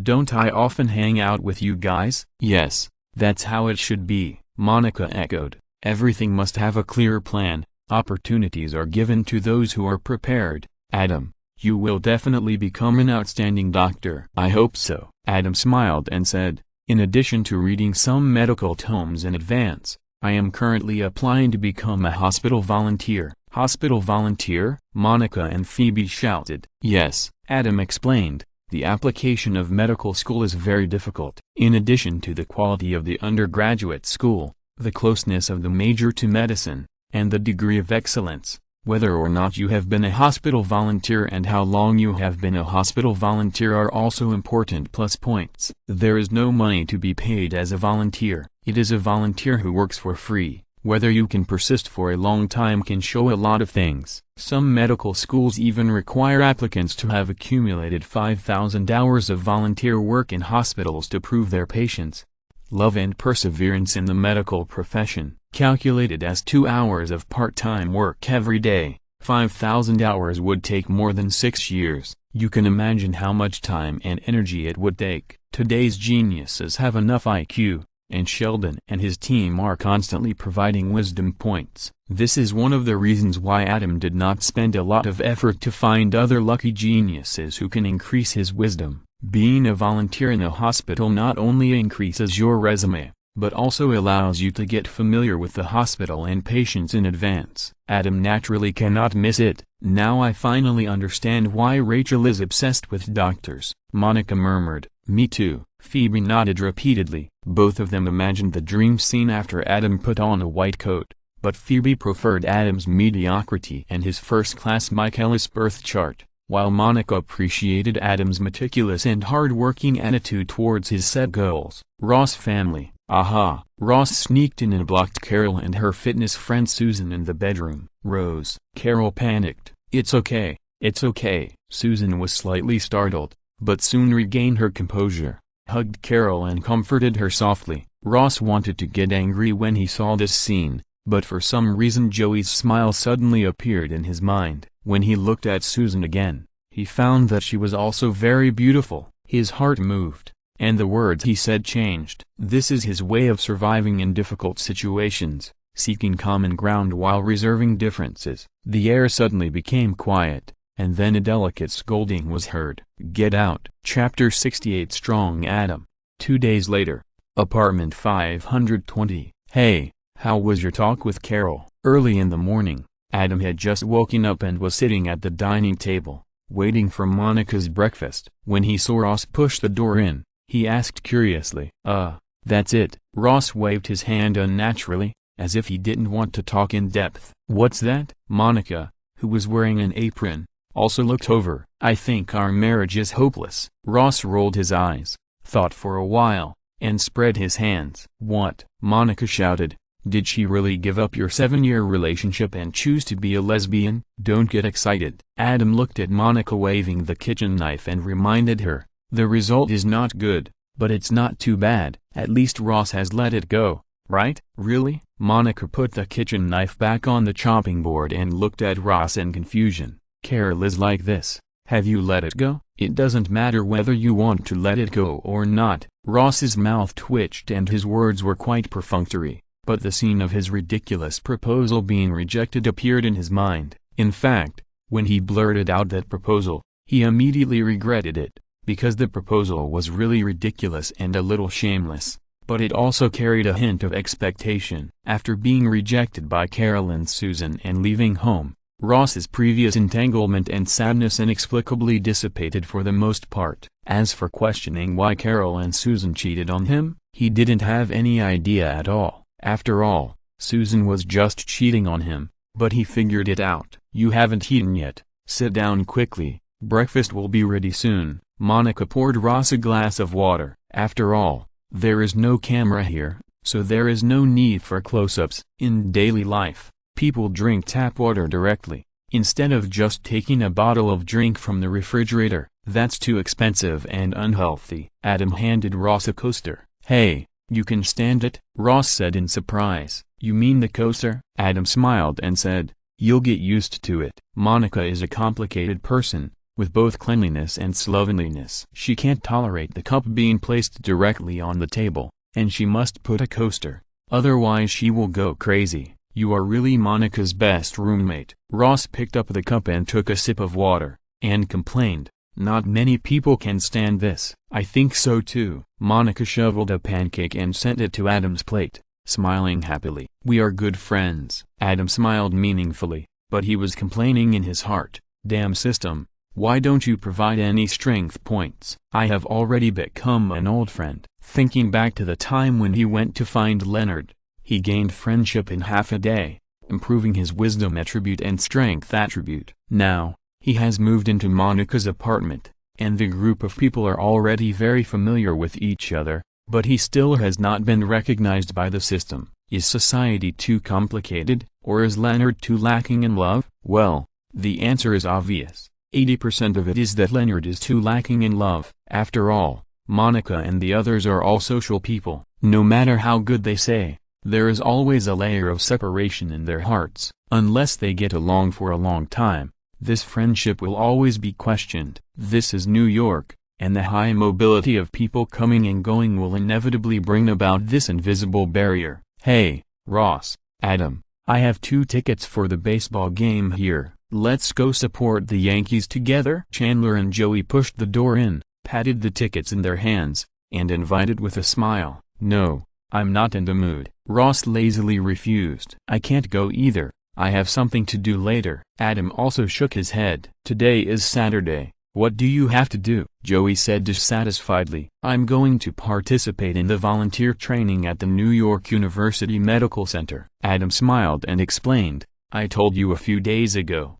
Remember, your application was approved." "Congratulations." Joey's eyes widened, and he habitually stepped forward to give a warm hug. "Too many hugs, huh?" Chandler smiled. He and Joey have been roommates for less than a month, and the number of hugs has been countless. There is no way. Joey is an actor, and soap operas are so exaggerated. Adam can only smile bitterly. He is still thinking about Joey to provide him with strength points, so it is not easy to refuse Joey's closeness. "Do volunteers need training?" Joey let go of Adam and asked curiously. "Except for picking up girls and eating. He is often confused about other things." "Of course," Adam explained. "After all, hospitals are places where life and death are at stake, and they require a high level of professionalism, so even volunteers need special on-the-job training." "Cool." Joey nodded and praised. "This is very similar to us actors." "Oh, really?" Chandler dragged his voice and mocked. "Of course it's true." Joey couldn't hear Chandler's sarcasm at all,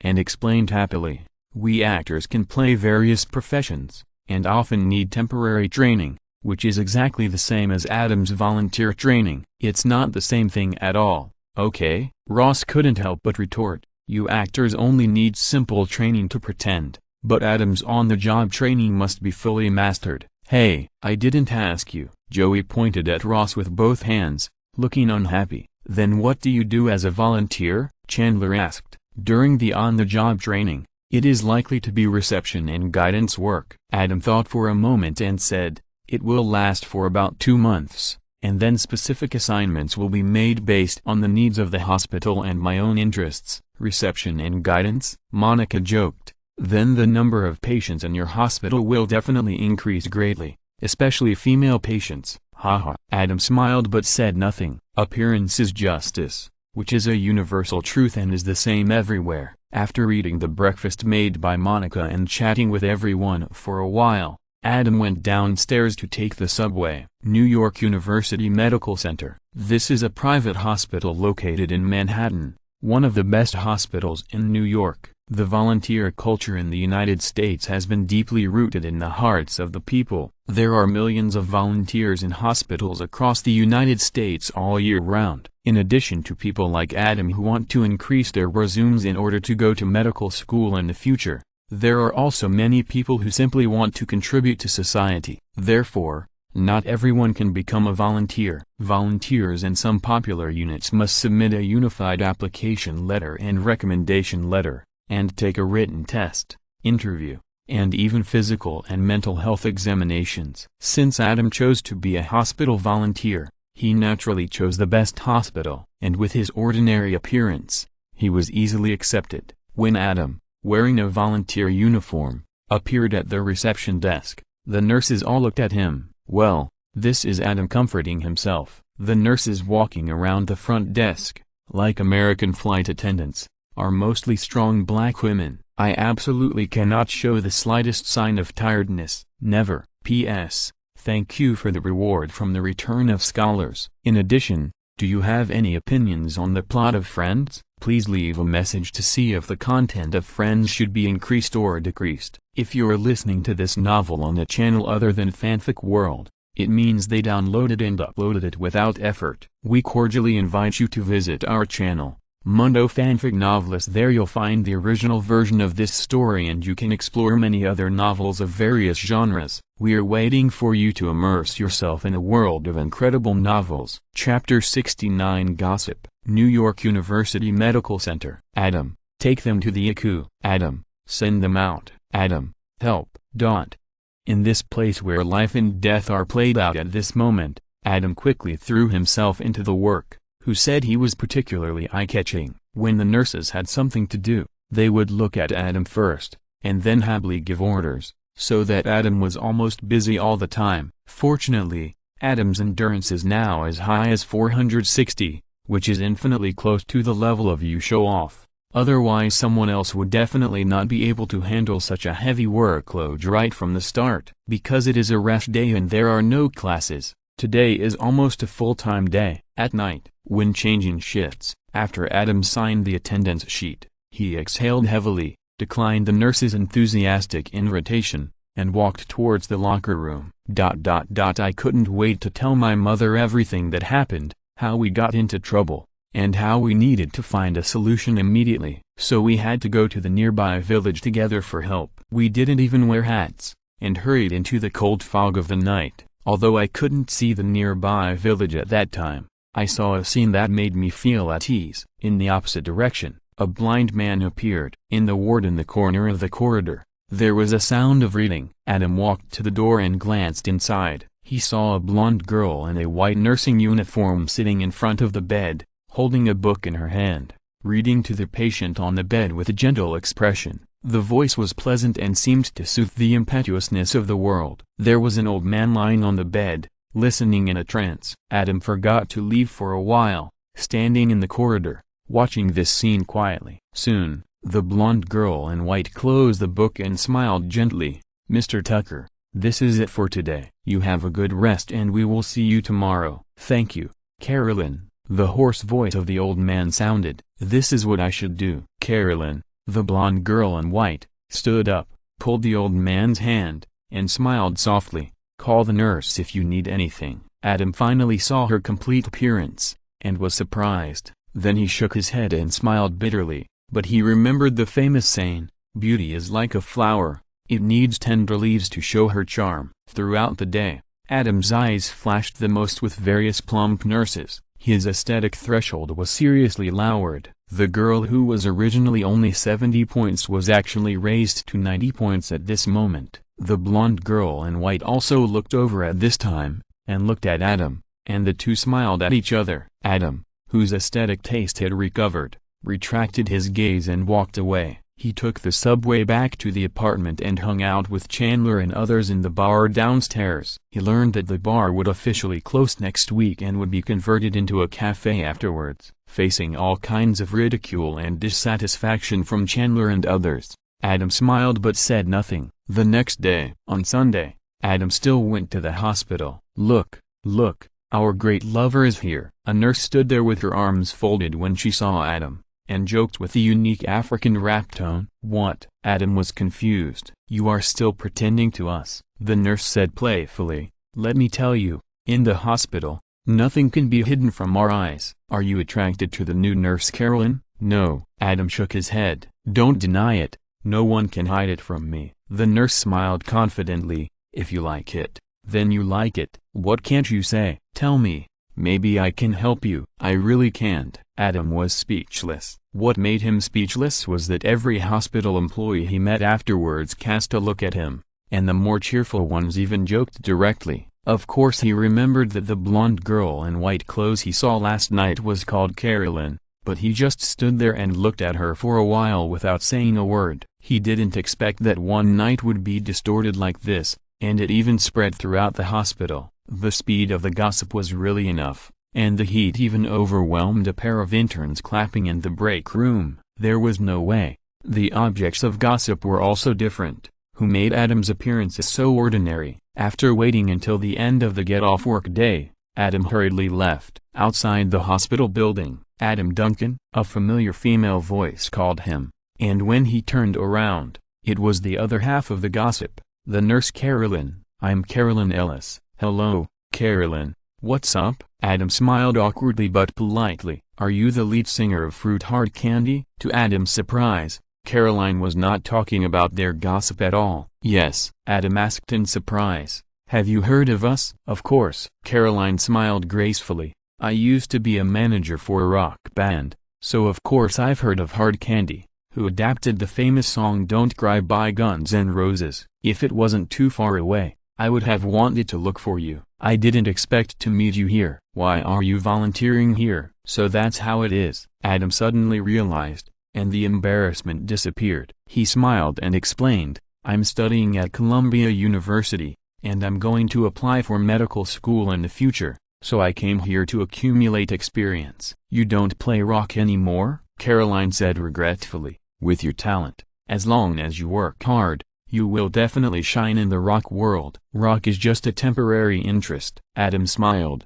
"Didn't you stop being a rock band manager and switch to being a caregiver?" "We are different." Caroline shook her head. Her expression dimmed. "I used to be busy with work and neglected my father. It wasn't until my father passed away suddenly that I realized it and regretted it." "I'm sorry." Adam said sorry first, in a very American way. "So you quit your job as an agent and come here to be a nurse to take care of patients?" "Yes." Caroline nodded and said, "What I regret most is that I didn't stay with my father during his last period of life. Many seriously ill elderly people, like my father, have no relatives to take care of them. Being able to take care of them in their last moments is like being with my father." Adam suddenly realized that it was no wonder that she was so patient and gentle in treating patients. It turned out that she wanted to make up for her regrets. "How about we go for a cup of coffee together?" "Okay." Caroline smiled brightly. "I heard that the reason why there was a version of Don't Cry was because you made a bet with another band. Whoever lost would run around the campus naked." Haha. Adam couldn't help but think of the scene of Cash and his emotional band running naked in the night. With this common topic and being in the same hospital, the two of them got along better and better. In the end, they didn't go to the cafe they had agreed to go to. Carolyn, who was originally a rock band agent, dragged Adam to a disco and danced for most of the night, which really increased Adam's knowledge a lot. Chapter 70. Making a mistake every man would make. Monday. Classes. "Adam, you really moved out." Ted envied. "You're really rich." He didn't even have the money to rent a room to hide from Matthew, let alone rent a house for a long time. "My friend's apartment." Adam smiled and explained, "She also took it from her grandmother, so the rent is very cheap." The rental culture in the United States is quite systematic. Once a lease is signed, the annual rent increase rate must not exceed 2%, which is far lower than the market price. For example,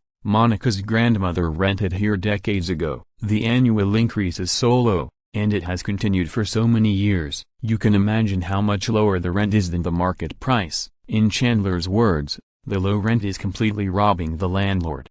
However, if the lease expires or someone else moves in, the accumulated rent advantage over the years will disappear, and the new tenant must rent at the market price. So even if Monica's grandmother no longer lives here, Monica still rents in her grandmother's name. Otherwise Monica can't afford to rent such a big and good apartment.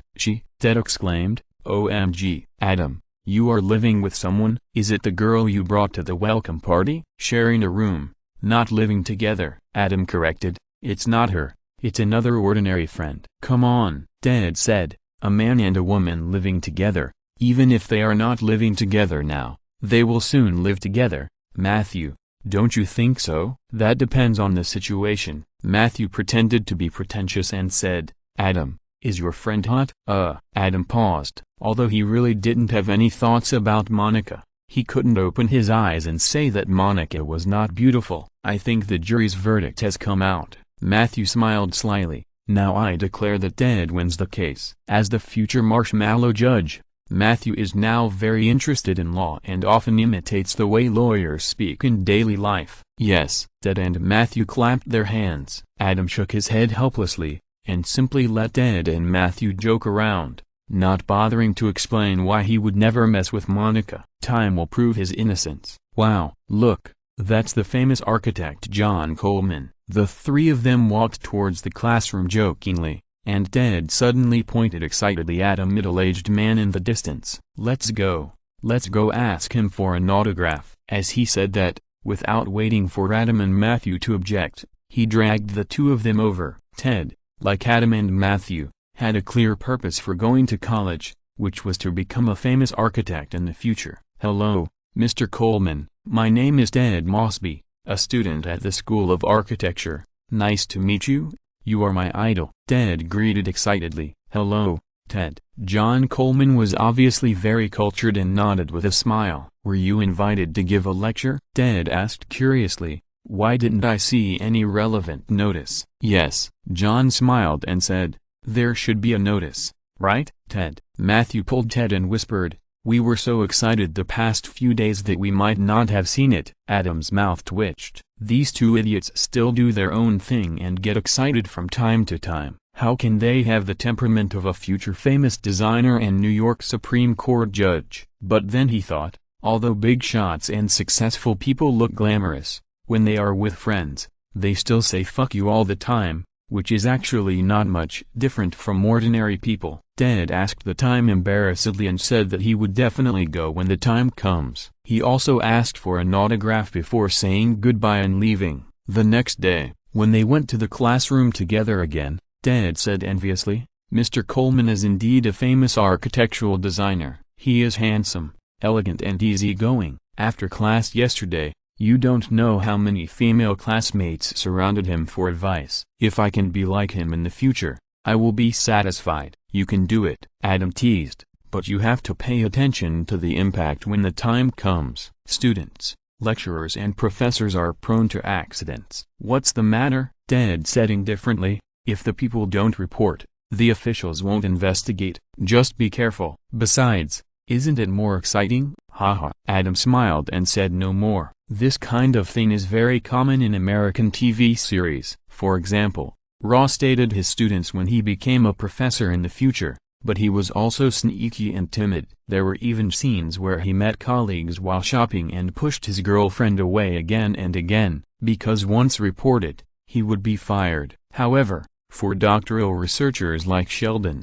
Leonard and Rajesh who don't teach classes, they can flirt with the other party even if the other party is a graduate student. Of course, there are traps here, that is, you can flirt with them. Rajesh burst into tears and fainted in the toilet. At night, New York University Medical Center. Doctor, doctor. Amid the anxious calls, a middle-aged man rushed in holding a pregnant woman. Hurry, send her to the emergency room. The nurse saw that the pregnant woman's lower body was red. Her face changed. She called Adam, pushed the trolley over, and instructed the middle-aged man to put the pregnant woman down, and then pushed the trolley to the emergency room. After being sent to the emergency room, the middle-aged man collapsed on the ground in despair, not saying a word. Mr. Coleman, Adam recognized that the middle-aged man in front of him was Ted's idol, the famous architect John Coleman, whom he met the day before. At this time, he was not as elegant and handsome as before.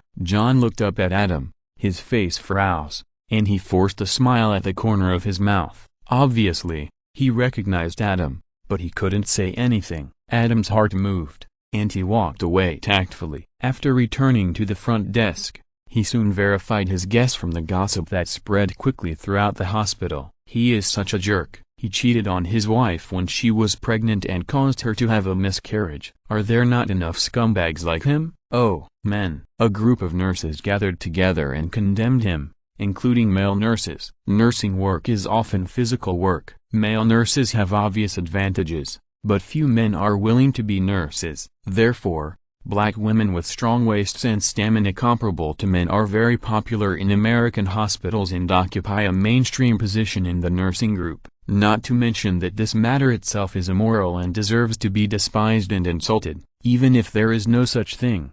As long as the nurses start talking, the few male nurses can only echo them. Sure enough, Adam thought to himself, middle-aged men like him, who have money, status and experience, are indeed easy to attract the opposite sex. There are too many uncle control people, not to mention Monica. That's right, the elegant and easygoing John Coleman made a mistake that every man would make. P.S. Thank you Jusai for the reward. I would like to emphasize again that this book is about daily life and there is no supernatural power such as superpowers. Chapter 71 I treat you as a good friend. New York University Medical Center. What a sin. A healthy baby girl is gone. The scumbag deserves death. Their marriage must be over. That may not be certain, huh? The man seems to be a famous designer with a high income. He has 2 children, a son and a daughter. As long as the man is willing to admit his mistakes, the probability of divorce is not high. Are you kidding? Just because of this, you have to endure such a scumbag. Isn't it said that American women are the most pursuing freedom? Child, you have watched too many TV dramas. In the vast majority of American families, men still work outside and women are full-time wives at home. How can they be free without financial income? Desperate housewives, do you think you are joking? This woman has a job. She seems to be a music teacher. How much money can a teacher make? And she is an artist, which is the most expensive job. Without money to support love, they either become dazed or become super gods. But super gods are rare. If it were me, I would never compromise. Yes, I would do the same. All kinds of gossip discussions spread quickly in the hospital. John Coleman's wife had just been rescued, but the baby girl in her belly had miscarried. A family storm was about to hit, and the onlookers secretly exchanged their views. The young people who had not been beaten by society thought that this marriage would definitely fail, while the sophisticated old people expressed pessimistic thoughts. Of course, after the young people finally insisted on their attitude, the old people all echoed. Adam, what do you think? Carolyn, who was standing at the door of the ward, asked Adam, who was stunned beside her. Adam. Seeing Adam staring at her, Carolyn couldn't help but curl up the corners of her mouth, but she still pushed him. Adam came back to his senses. What are you looking at? Caroline smiled. I should ask you this question. Adam pointed to the book in Carolyn's arms with a strange look. Behavioral psychology. Caroline raised the psychology monograph in her hand. What's wrong? Nothing. Adam forced a smile. For some reason, when Adam saw Caroline holding a psychology monograph and reading it, his ex-girlfriends, Amazing Amy and Juno, suddenly flashed through his mind, and an ominous premonition came over him. Why did you think of reading this? I'm a caregiver. Caroline smiled and said, of course I need to understand more about the patient's psychology, so that I can take better care of them. So how was it? Adam suppressed the inexplicable discomfort in his heart and said casually, is it difficult? After a night of clubbing, Adam got to know Carolyn a little bit. He knew that she had never been to college. During her rebellious period in high school, she followed a group of rock musicians and dropped out of school to hang out in society, and later became a manager. It's okay. Caroline was a little embarrassed and hesitated. It feels quite simple. Chief Gordon. Adam smiled bitterly in his heart. I must have thought too much. There are not so many perverts. Isn't it very inspiring and reasonable for a nurse to want to know more about the patients he is taking care of? Have a good look. I have something else to do. Let's talk next time. Adam said goodbye and walked through the emergency room. He saw an old woman with 2 children standing in front of John Coleman. The little boy was 11 or 12 years old, and his expression was somewhat indifferent. The little girl was 8 or 9 years old, waving her arms and making gestures. She was actually a deaf mute. John Coleman responded with some shameful gestures, as if to comfort the little girl. Adam shook his head. The so-called cheating is fun for a while, but the incident happened in the crematorium. Such a broken family, even if it is barely maintained for the sake of children and life,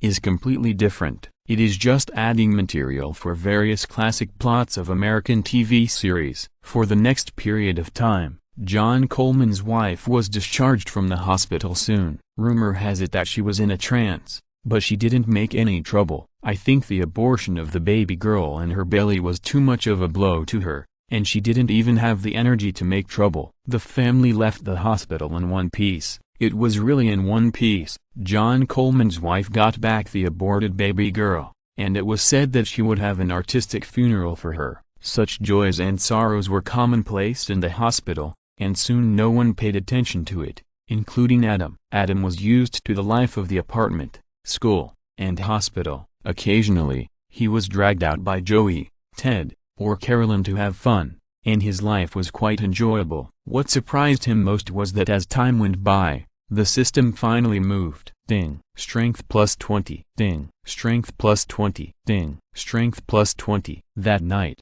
when he went out with Joey, Chandler, and Ross, Adam finally got the strength point blessing that he had been waiting for. I almost cried. Needless to say, a big hug for everyone. What happened? Why is there another Joey? Chandler spread his hands and mocked as usual. Hey, I think this is great. Joey pointed at Chandler with both hands, then opened his hands, looking so touched that he wanted to cry. One more. Adam, who had regained his composure, couldn't help but twitch his mouth, and could only accept the sentimental Joey's Joe-style hug.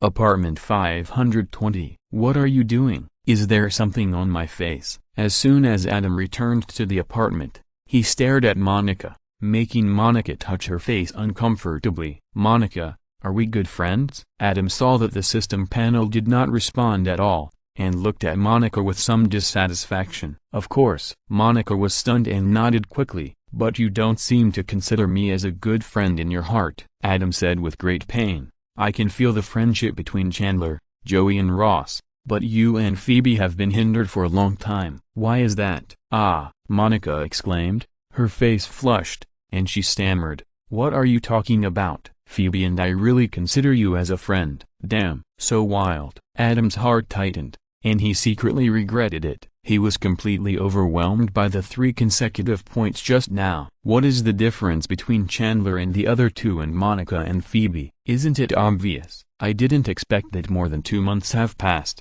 and Monica and Phoebe still haven't reached the psychological level of old acquaintances and old friends, and they still have some desire for his body. Just kidding. Adam laughed dramatically. Are you fooled? Wow. Monica wiped her forehead and smiled guiltily. You succeeded. Haha, haha. The two laughed exaggeratedly. By the way, someone called you before, and the name seemed to be Jack Surf. Monica twisted her hands, looked left and right, and suddenly saw the note next to the phone. She quickly took it and handed it to Adam. I asked you to go to Random House tomorrow. Adam's eyes suddenly lit up. Chapter 72 Word of Mouth. New Jersey. A small group is chatting. Lord of the Mysteries is really wonderful, perfectly blending the elements of Cthulhu and suspense detective. I like the world view, paths and sequences in it more. One path has multiple sequences that continue to grow, and one sequence is a profession. What an interesting setting. We are guardians, and we are also a group of poor people who are always fighting against danger and madness. We are a group of poor people who are always fighting against danger and madness, but we are also guardians. What a great night watchman. Klein finally met Melissa and Benson in the guise of a clown. It was really touching. It also fits the theme of this volume, doesn't it? The clown is the promotion sequence of the servant fortune teller and the servant fortune teller path. The servant fortune teller can tell the fate of servants, but for the real fate, everyone is just a clown manipulated by fate. Klein was killed and resurrected again, isn't it? The second volume should go to Backlund, right? I'm really looking forward to it. Will Klein meet Miss Justice in the real world? Will they spark love? Maybe, maybe not, but I prefer not to. Why? Klein can die and be resurrected repeatedly, and he is the master of the gray fog. He obviously has the shadow of God, while Miss Justice Audrey is more like a saint serving God. A saint may have a small love like worshipping and loving God, but God has only great love. In the eyes of God, there is actually not much difference between Audrey, the hanged man, and even Susie. Is this an illusion? And there is also the blasphemous slate. Will there be trouble with the real creator and the fallen creator? What trouble can there be? This is no longer the Middle Ages. Otherwise there wouldn't be so many heretics. Even the IRS, which dares to collect taxes from God, can't do anything to them. The Lord of Mysteries is just a novel. Why make a big deal out of it? I have a suggestion. We can also form a tarot club. What do you think? Too cheesy, right? I think we can give it a try. I choose the Hanged Man. I choose the Sunday. I choose the Hermit. I choose Justice. Suddenly, a childish female voice was heard, startling everyone. When they looked in the direction of the voice, they saw a pretty little girl holding a golden retriever puppy, hiding behind the curtains in the corner, observing them through the curtains. "Annie," the owner Gerald shouted,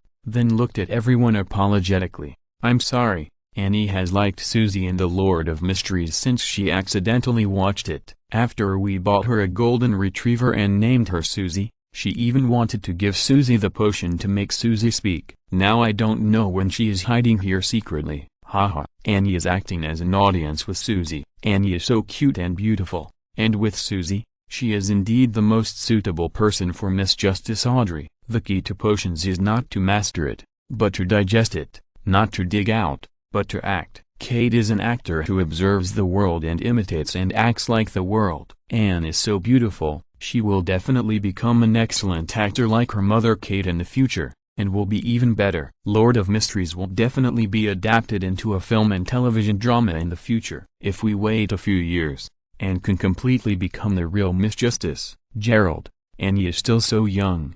Isn't it suitable for her to watch this? What does it matter? There aren't so many messy things in it. It's so pure that it's unbelievable. If it weren't for the horror elements in it, it could be a children's book. As long as Annie is not afraid, there's nothing wrong with it. Lord of Mysteries is still too niche. I went to take a look and there was almost no publicity. Will this seriously dampen the author's enthusiasm, not to mention the big world in the future? I don't even know if the second volume can be published. It seems to be published by Random House Publishing House. Does anyone know someone in the publishing house? We can make suggestions and see if we can contact the author directly to discuss the plot. Random House? I know their editor-in-chief Jack Surf. I'll call him now. The male host here, Gerald, is a lawyer, and the female host, Kate, is an actress. They are from an upper-middle-class family, and naturally they are in contact with people with a good family background and a high status in society. They are all in New York,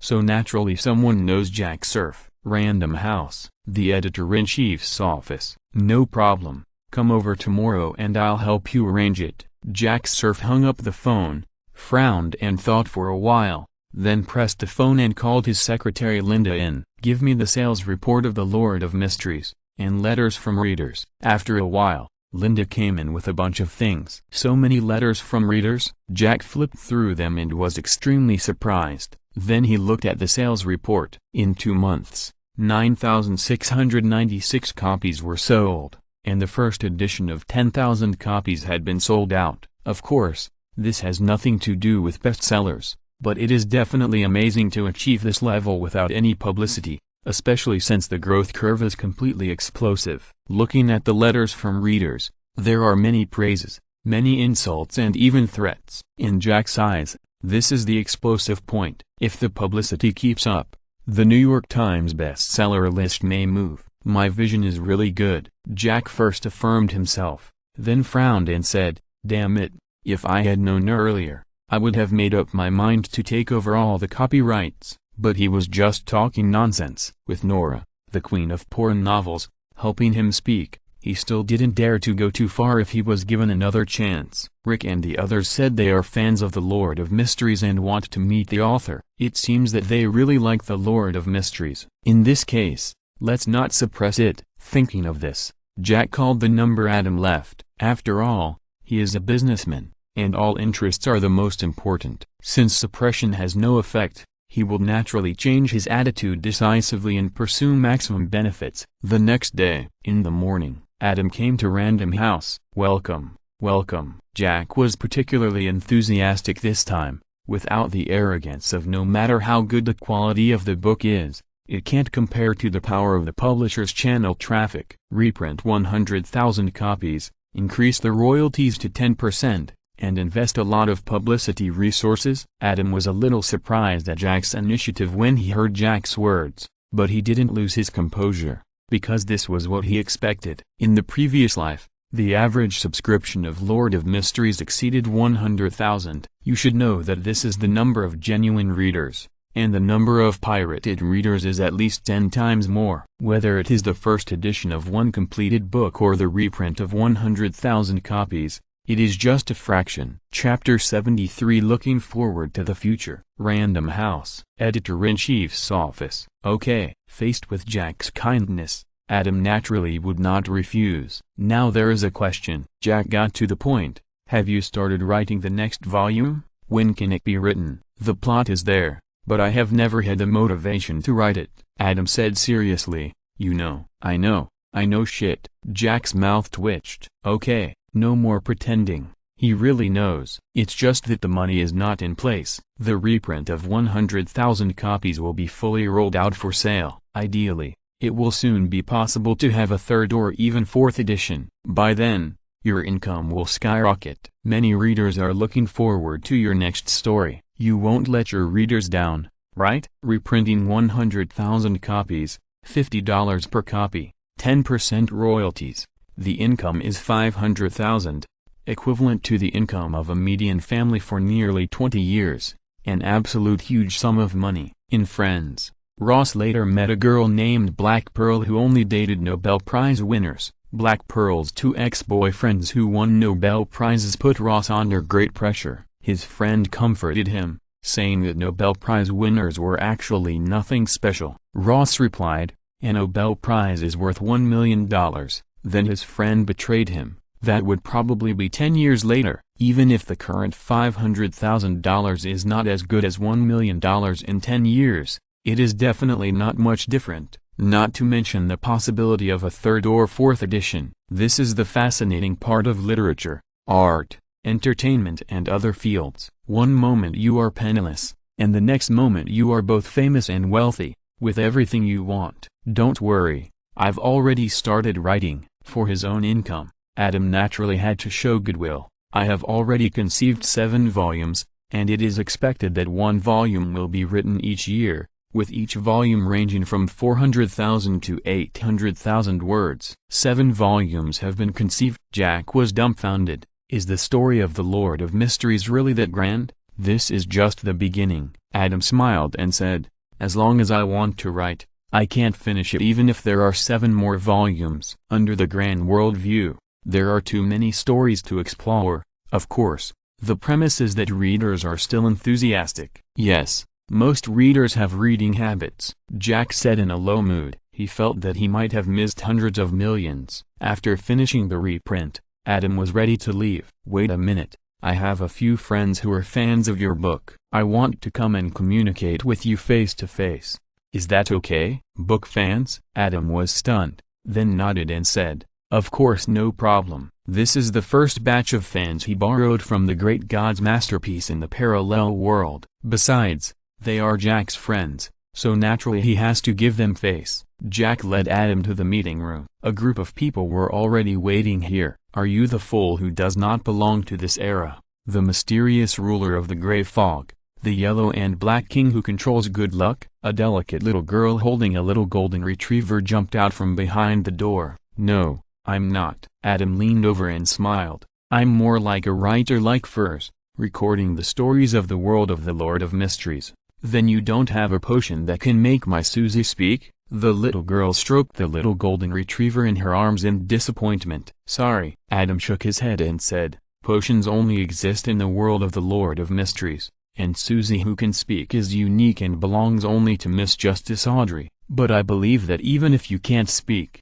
your Susie is still your best partner, isn't it?" "Well, Susie is very smart." The little girl happily stroked the little golden retriever in her arms again. "Mr. Duncan, this is my daughter Anne. She likes Susie and Lord of Mysteries very much." Gerard, the little girl's father, came over and said with a smile, "We are all fans of your book. I have to say that Lord of Mysteries is really wonderful." "Thank you." Adam smiled reservedly, feeling secretly happy. In his previous life, as a part-time little punk, he was either facing single player or spitting denial. and even personal attacks at every turn, which made Adam always in a bad mood, with no motivation to write, and always attending classes. Now facing the sincere affirmation of book fans, it is naturally as good as it can be. No wonder some people can reach the peak of their lives by relying on praise. It's so reasonable. Adam now feels light and thinks to himself, whatever you want, you can do it. But unfortunately,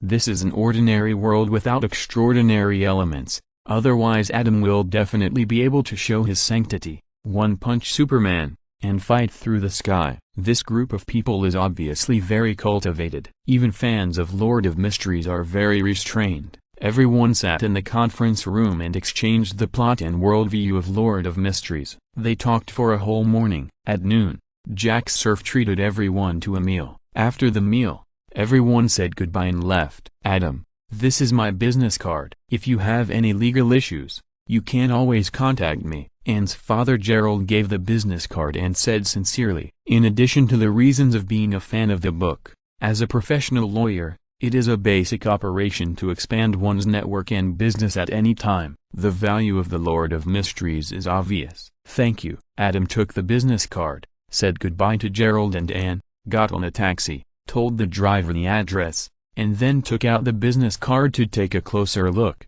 When he saw Gerald's full name on the business card, he exclaimed, "Damn, no way." The business card only read, Gerald Hathaway. In the future, when the Lord of Mysteries shoots movies and TV series, maybe Audrey already has a suitable candidate. Adam murmured, "It's really exciting." In his mind, Audrey Hepburn in her teenage years is absolutely suitable for Miss Justice Audrey, and she is originally named Audrey and has a pet dog. It is possible the squid is based on the young Hepburn to set Miss Justice. Now in 1992, Hepburn is already in her 60s, so she can no longer play Miss Justice. However, there is now a young Hepburn with Hepburn's elegant temperament and sweet smile. At night. Apartment 520. "I'll treat you tonight. Let's go out together," Adam announced after Chandler and the others arrived. "OMG, what happened?" Phoebe said in surprise. "You won't believe it when I tell you." In addition to being a student at Columbia University, Adam is also an excellent writer. The second edition of his book, The Lord of Mysteries, has been released. Monica, who had known about this for a long time, couldn't help but quickly explain, "He made money." "No, a lot of money." At this point, she waved her hands, as if the whole world was contracted by Adam. "OMG." This time it was Joey who exclaimed. Without waiting for Adam to refuse, he rushed over and gave him a classic Joe hug. "I have a writer friend." After letting go of Adam, he pointed his hands at Adam and smiled. "If you adapt a TV series in the future, remember to find a Joey." "I'm a professional actor. I'll try my best." Adam smiled bitterly. Now Joey doesn't even know the fart-sniffing performance. Chapter 74 Circle of Friends 520. "Ted, Matthew, come and have fun together. Can Lily come along?" "Of course." "Carolyn, do you have anything to do tonight?" "No." "Then come out and have fun together." Adam received $500,000 and was in a good mood. He decided to gather his friends and have a good time. His first thought was to invite his friends out for a big meal. This was a deeply rooted concept in his previous life. If it were Ross and his friends, they would definitely hold a party to save money. Even if they went out for dinner, they would pay for their own meals. If Adam booked a high-end restaurant, there might even be some weird things like those who were not well off and refused to eat and only ordered lemonade.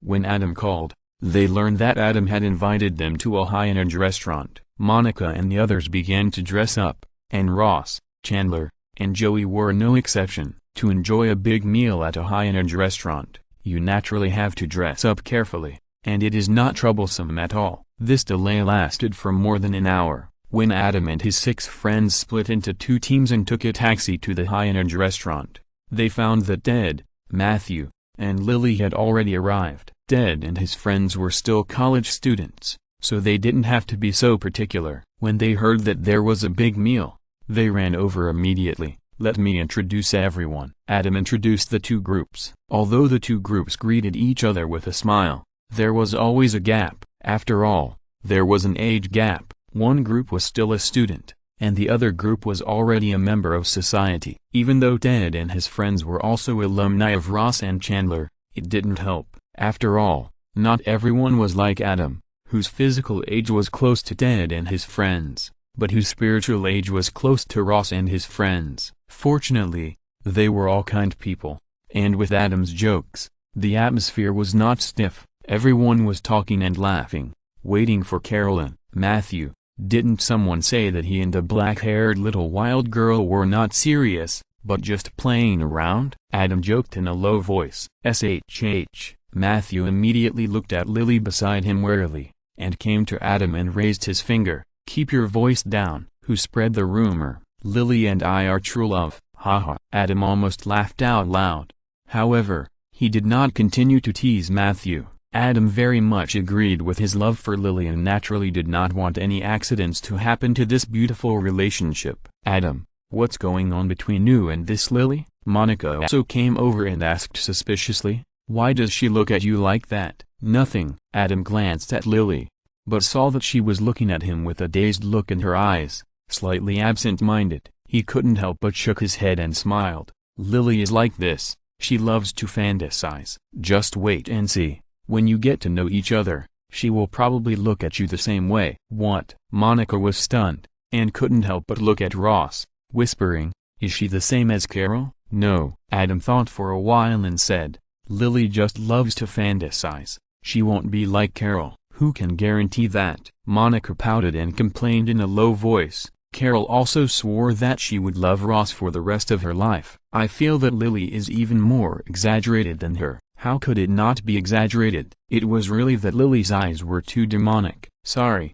I'm late. Just as everyone was chatting, Carolyn came late. Everyone's eyes immediately fell on her. Monica and Phoebe secretly straightened their chests and abdomens and raised their heads. This is Carolyn, my colleague at the hospital. Adam introduced everyone. Carolyn, this is my friend. Hi, everyone. Carolyn greeted them generously. The waiter saw that everyone was there and came over to take their orders. After everyone ordered their meals, everyone continued to chat while waiting, but the boundaries between the friend circles were still very clear, which made Adam regret calling everyone together. Jushiran once said, there is only one best friend, and no more than 4 good friends. People's energy is limited. Friendship, like all emotions, also requires investment to get rewards. Only when you have similar personalities and spend enough time together can you become good friends. In addition to these, best friends also depend on fate. Friends is a group of 6 people.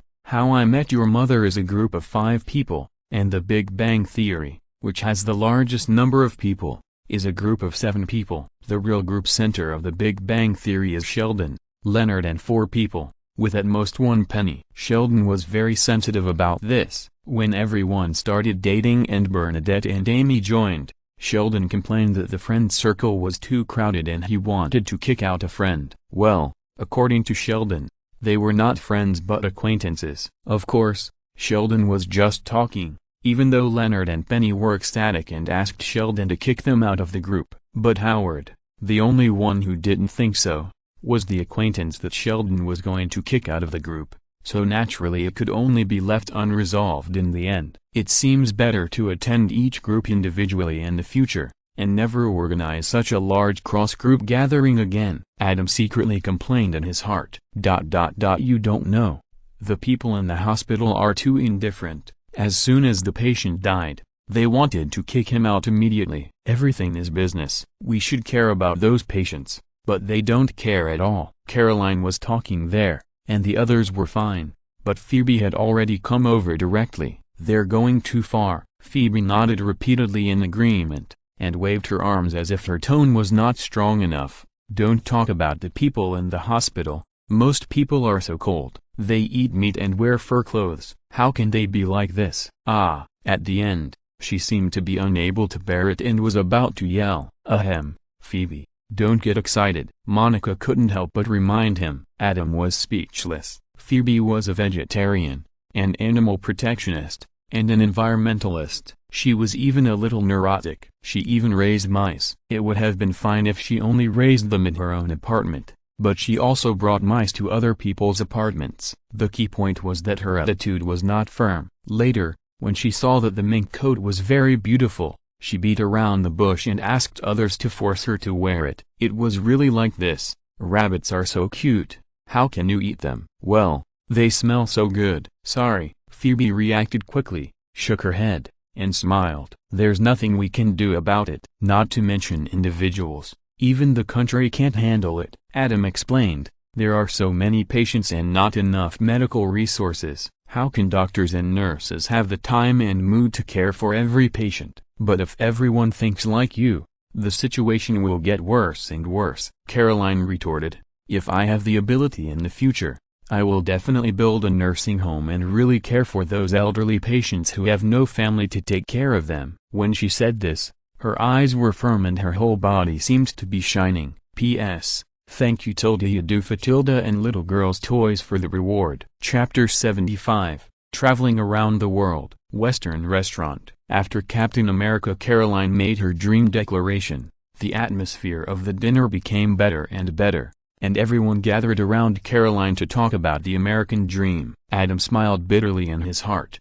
but he could only carefully reduce his presence, as if he had returned to the era of acting. No one noticed that there was a dream blue hidden among the crowd. Compared to Phoebe's various true fragrances, Adam could see that Caroline really had a sense of the greatness and justice of Captain America. It seems that the death of her father had a great impact on Caroline. Adam respected this, but he did not intend to actively agree or get carried away. He had long passed the age of being a hot-blooded middle school student, and he looked at everything in two ways. Jurensa said, "Don't look at what others say, but look at what they do." Adam agreed with this. He was like a spectator, lost in thought. Caroline's Captain America temperament reminded him of the Avengers, and his imagination was unconstrained. Captain America couldn't beat Loki, and almost knelt down. Loki said, "I say, kneel down." After the dinner, for a while, Adam finally experienced the taste of being famous. The reprint of 100,000 copies was fully rolled out,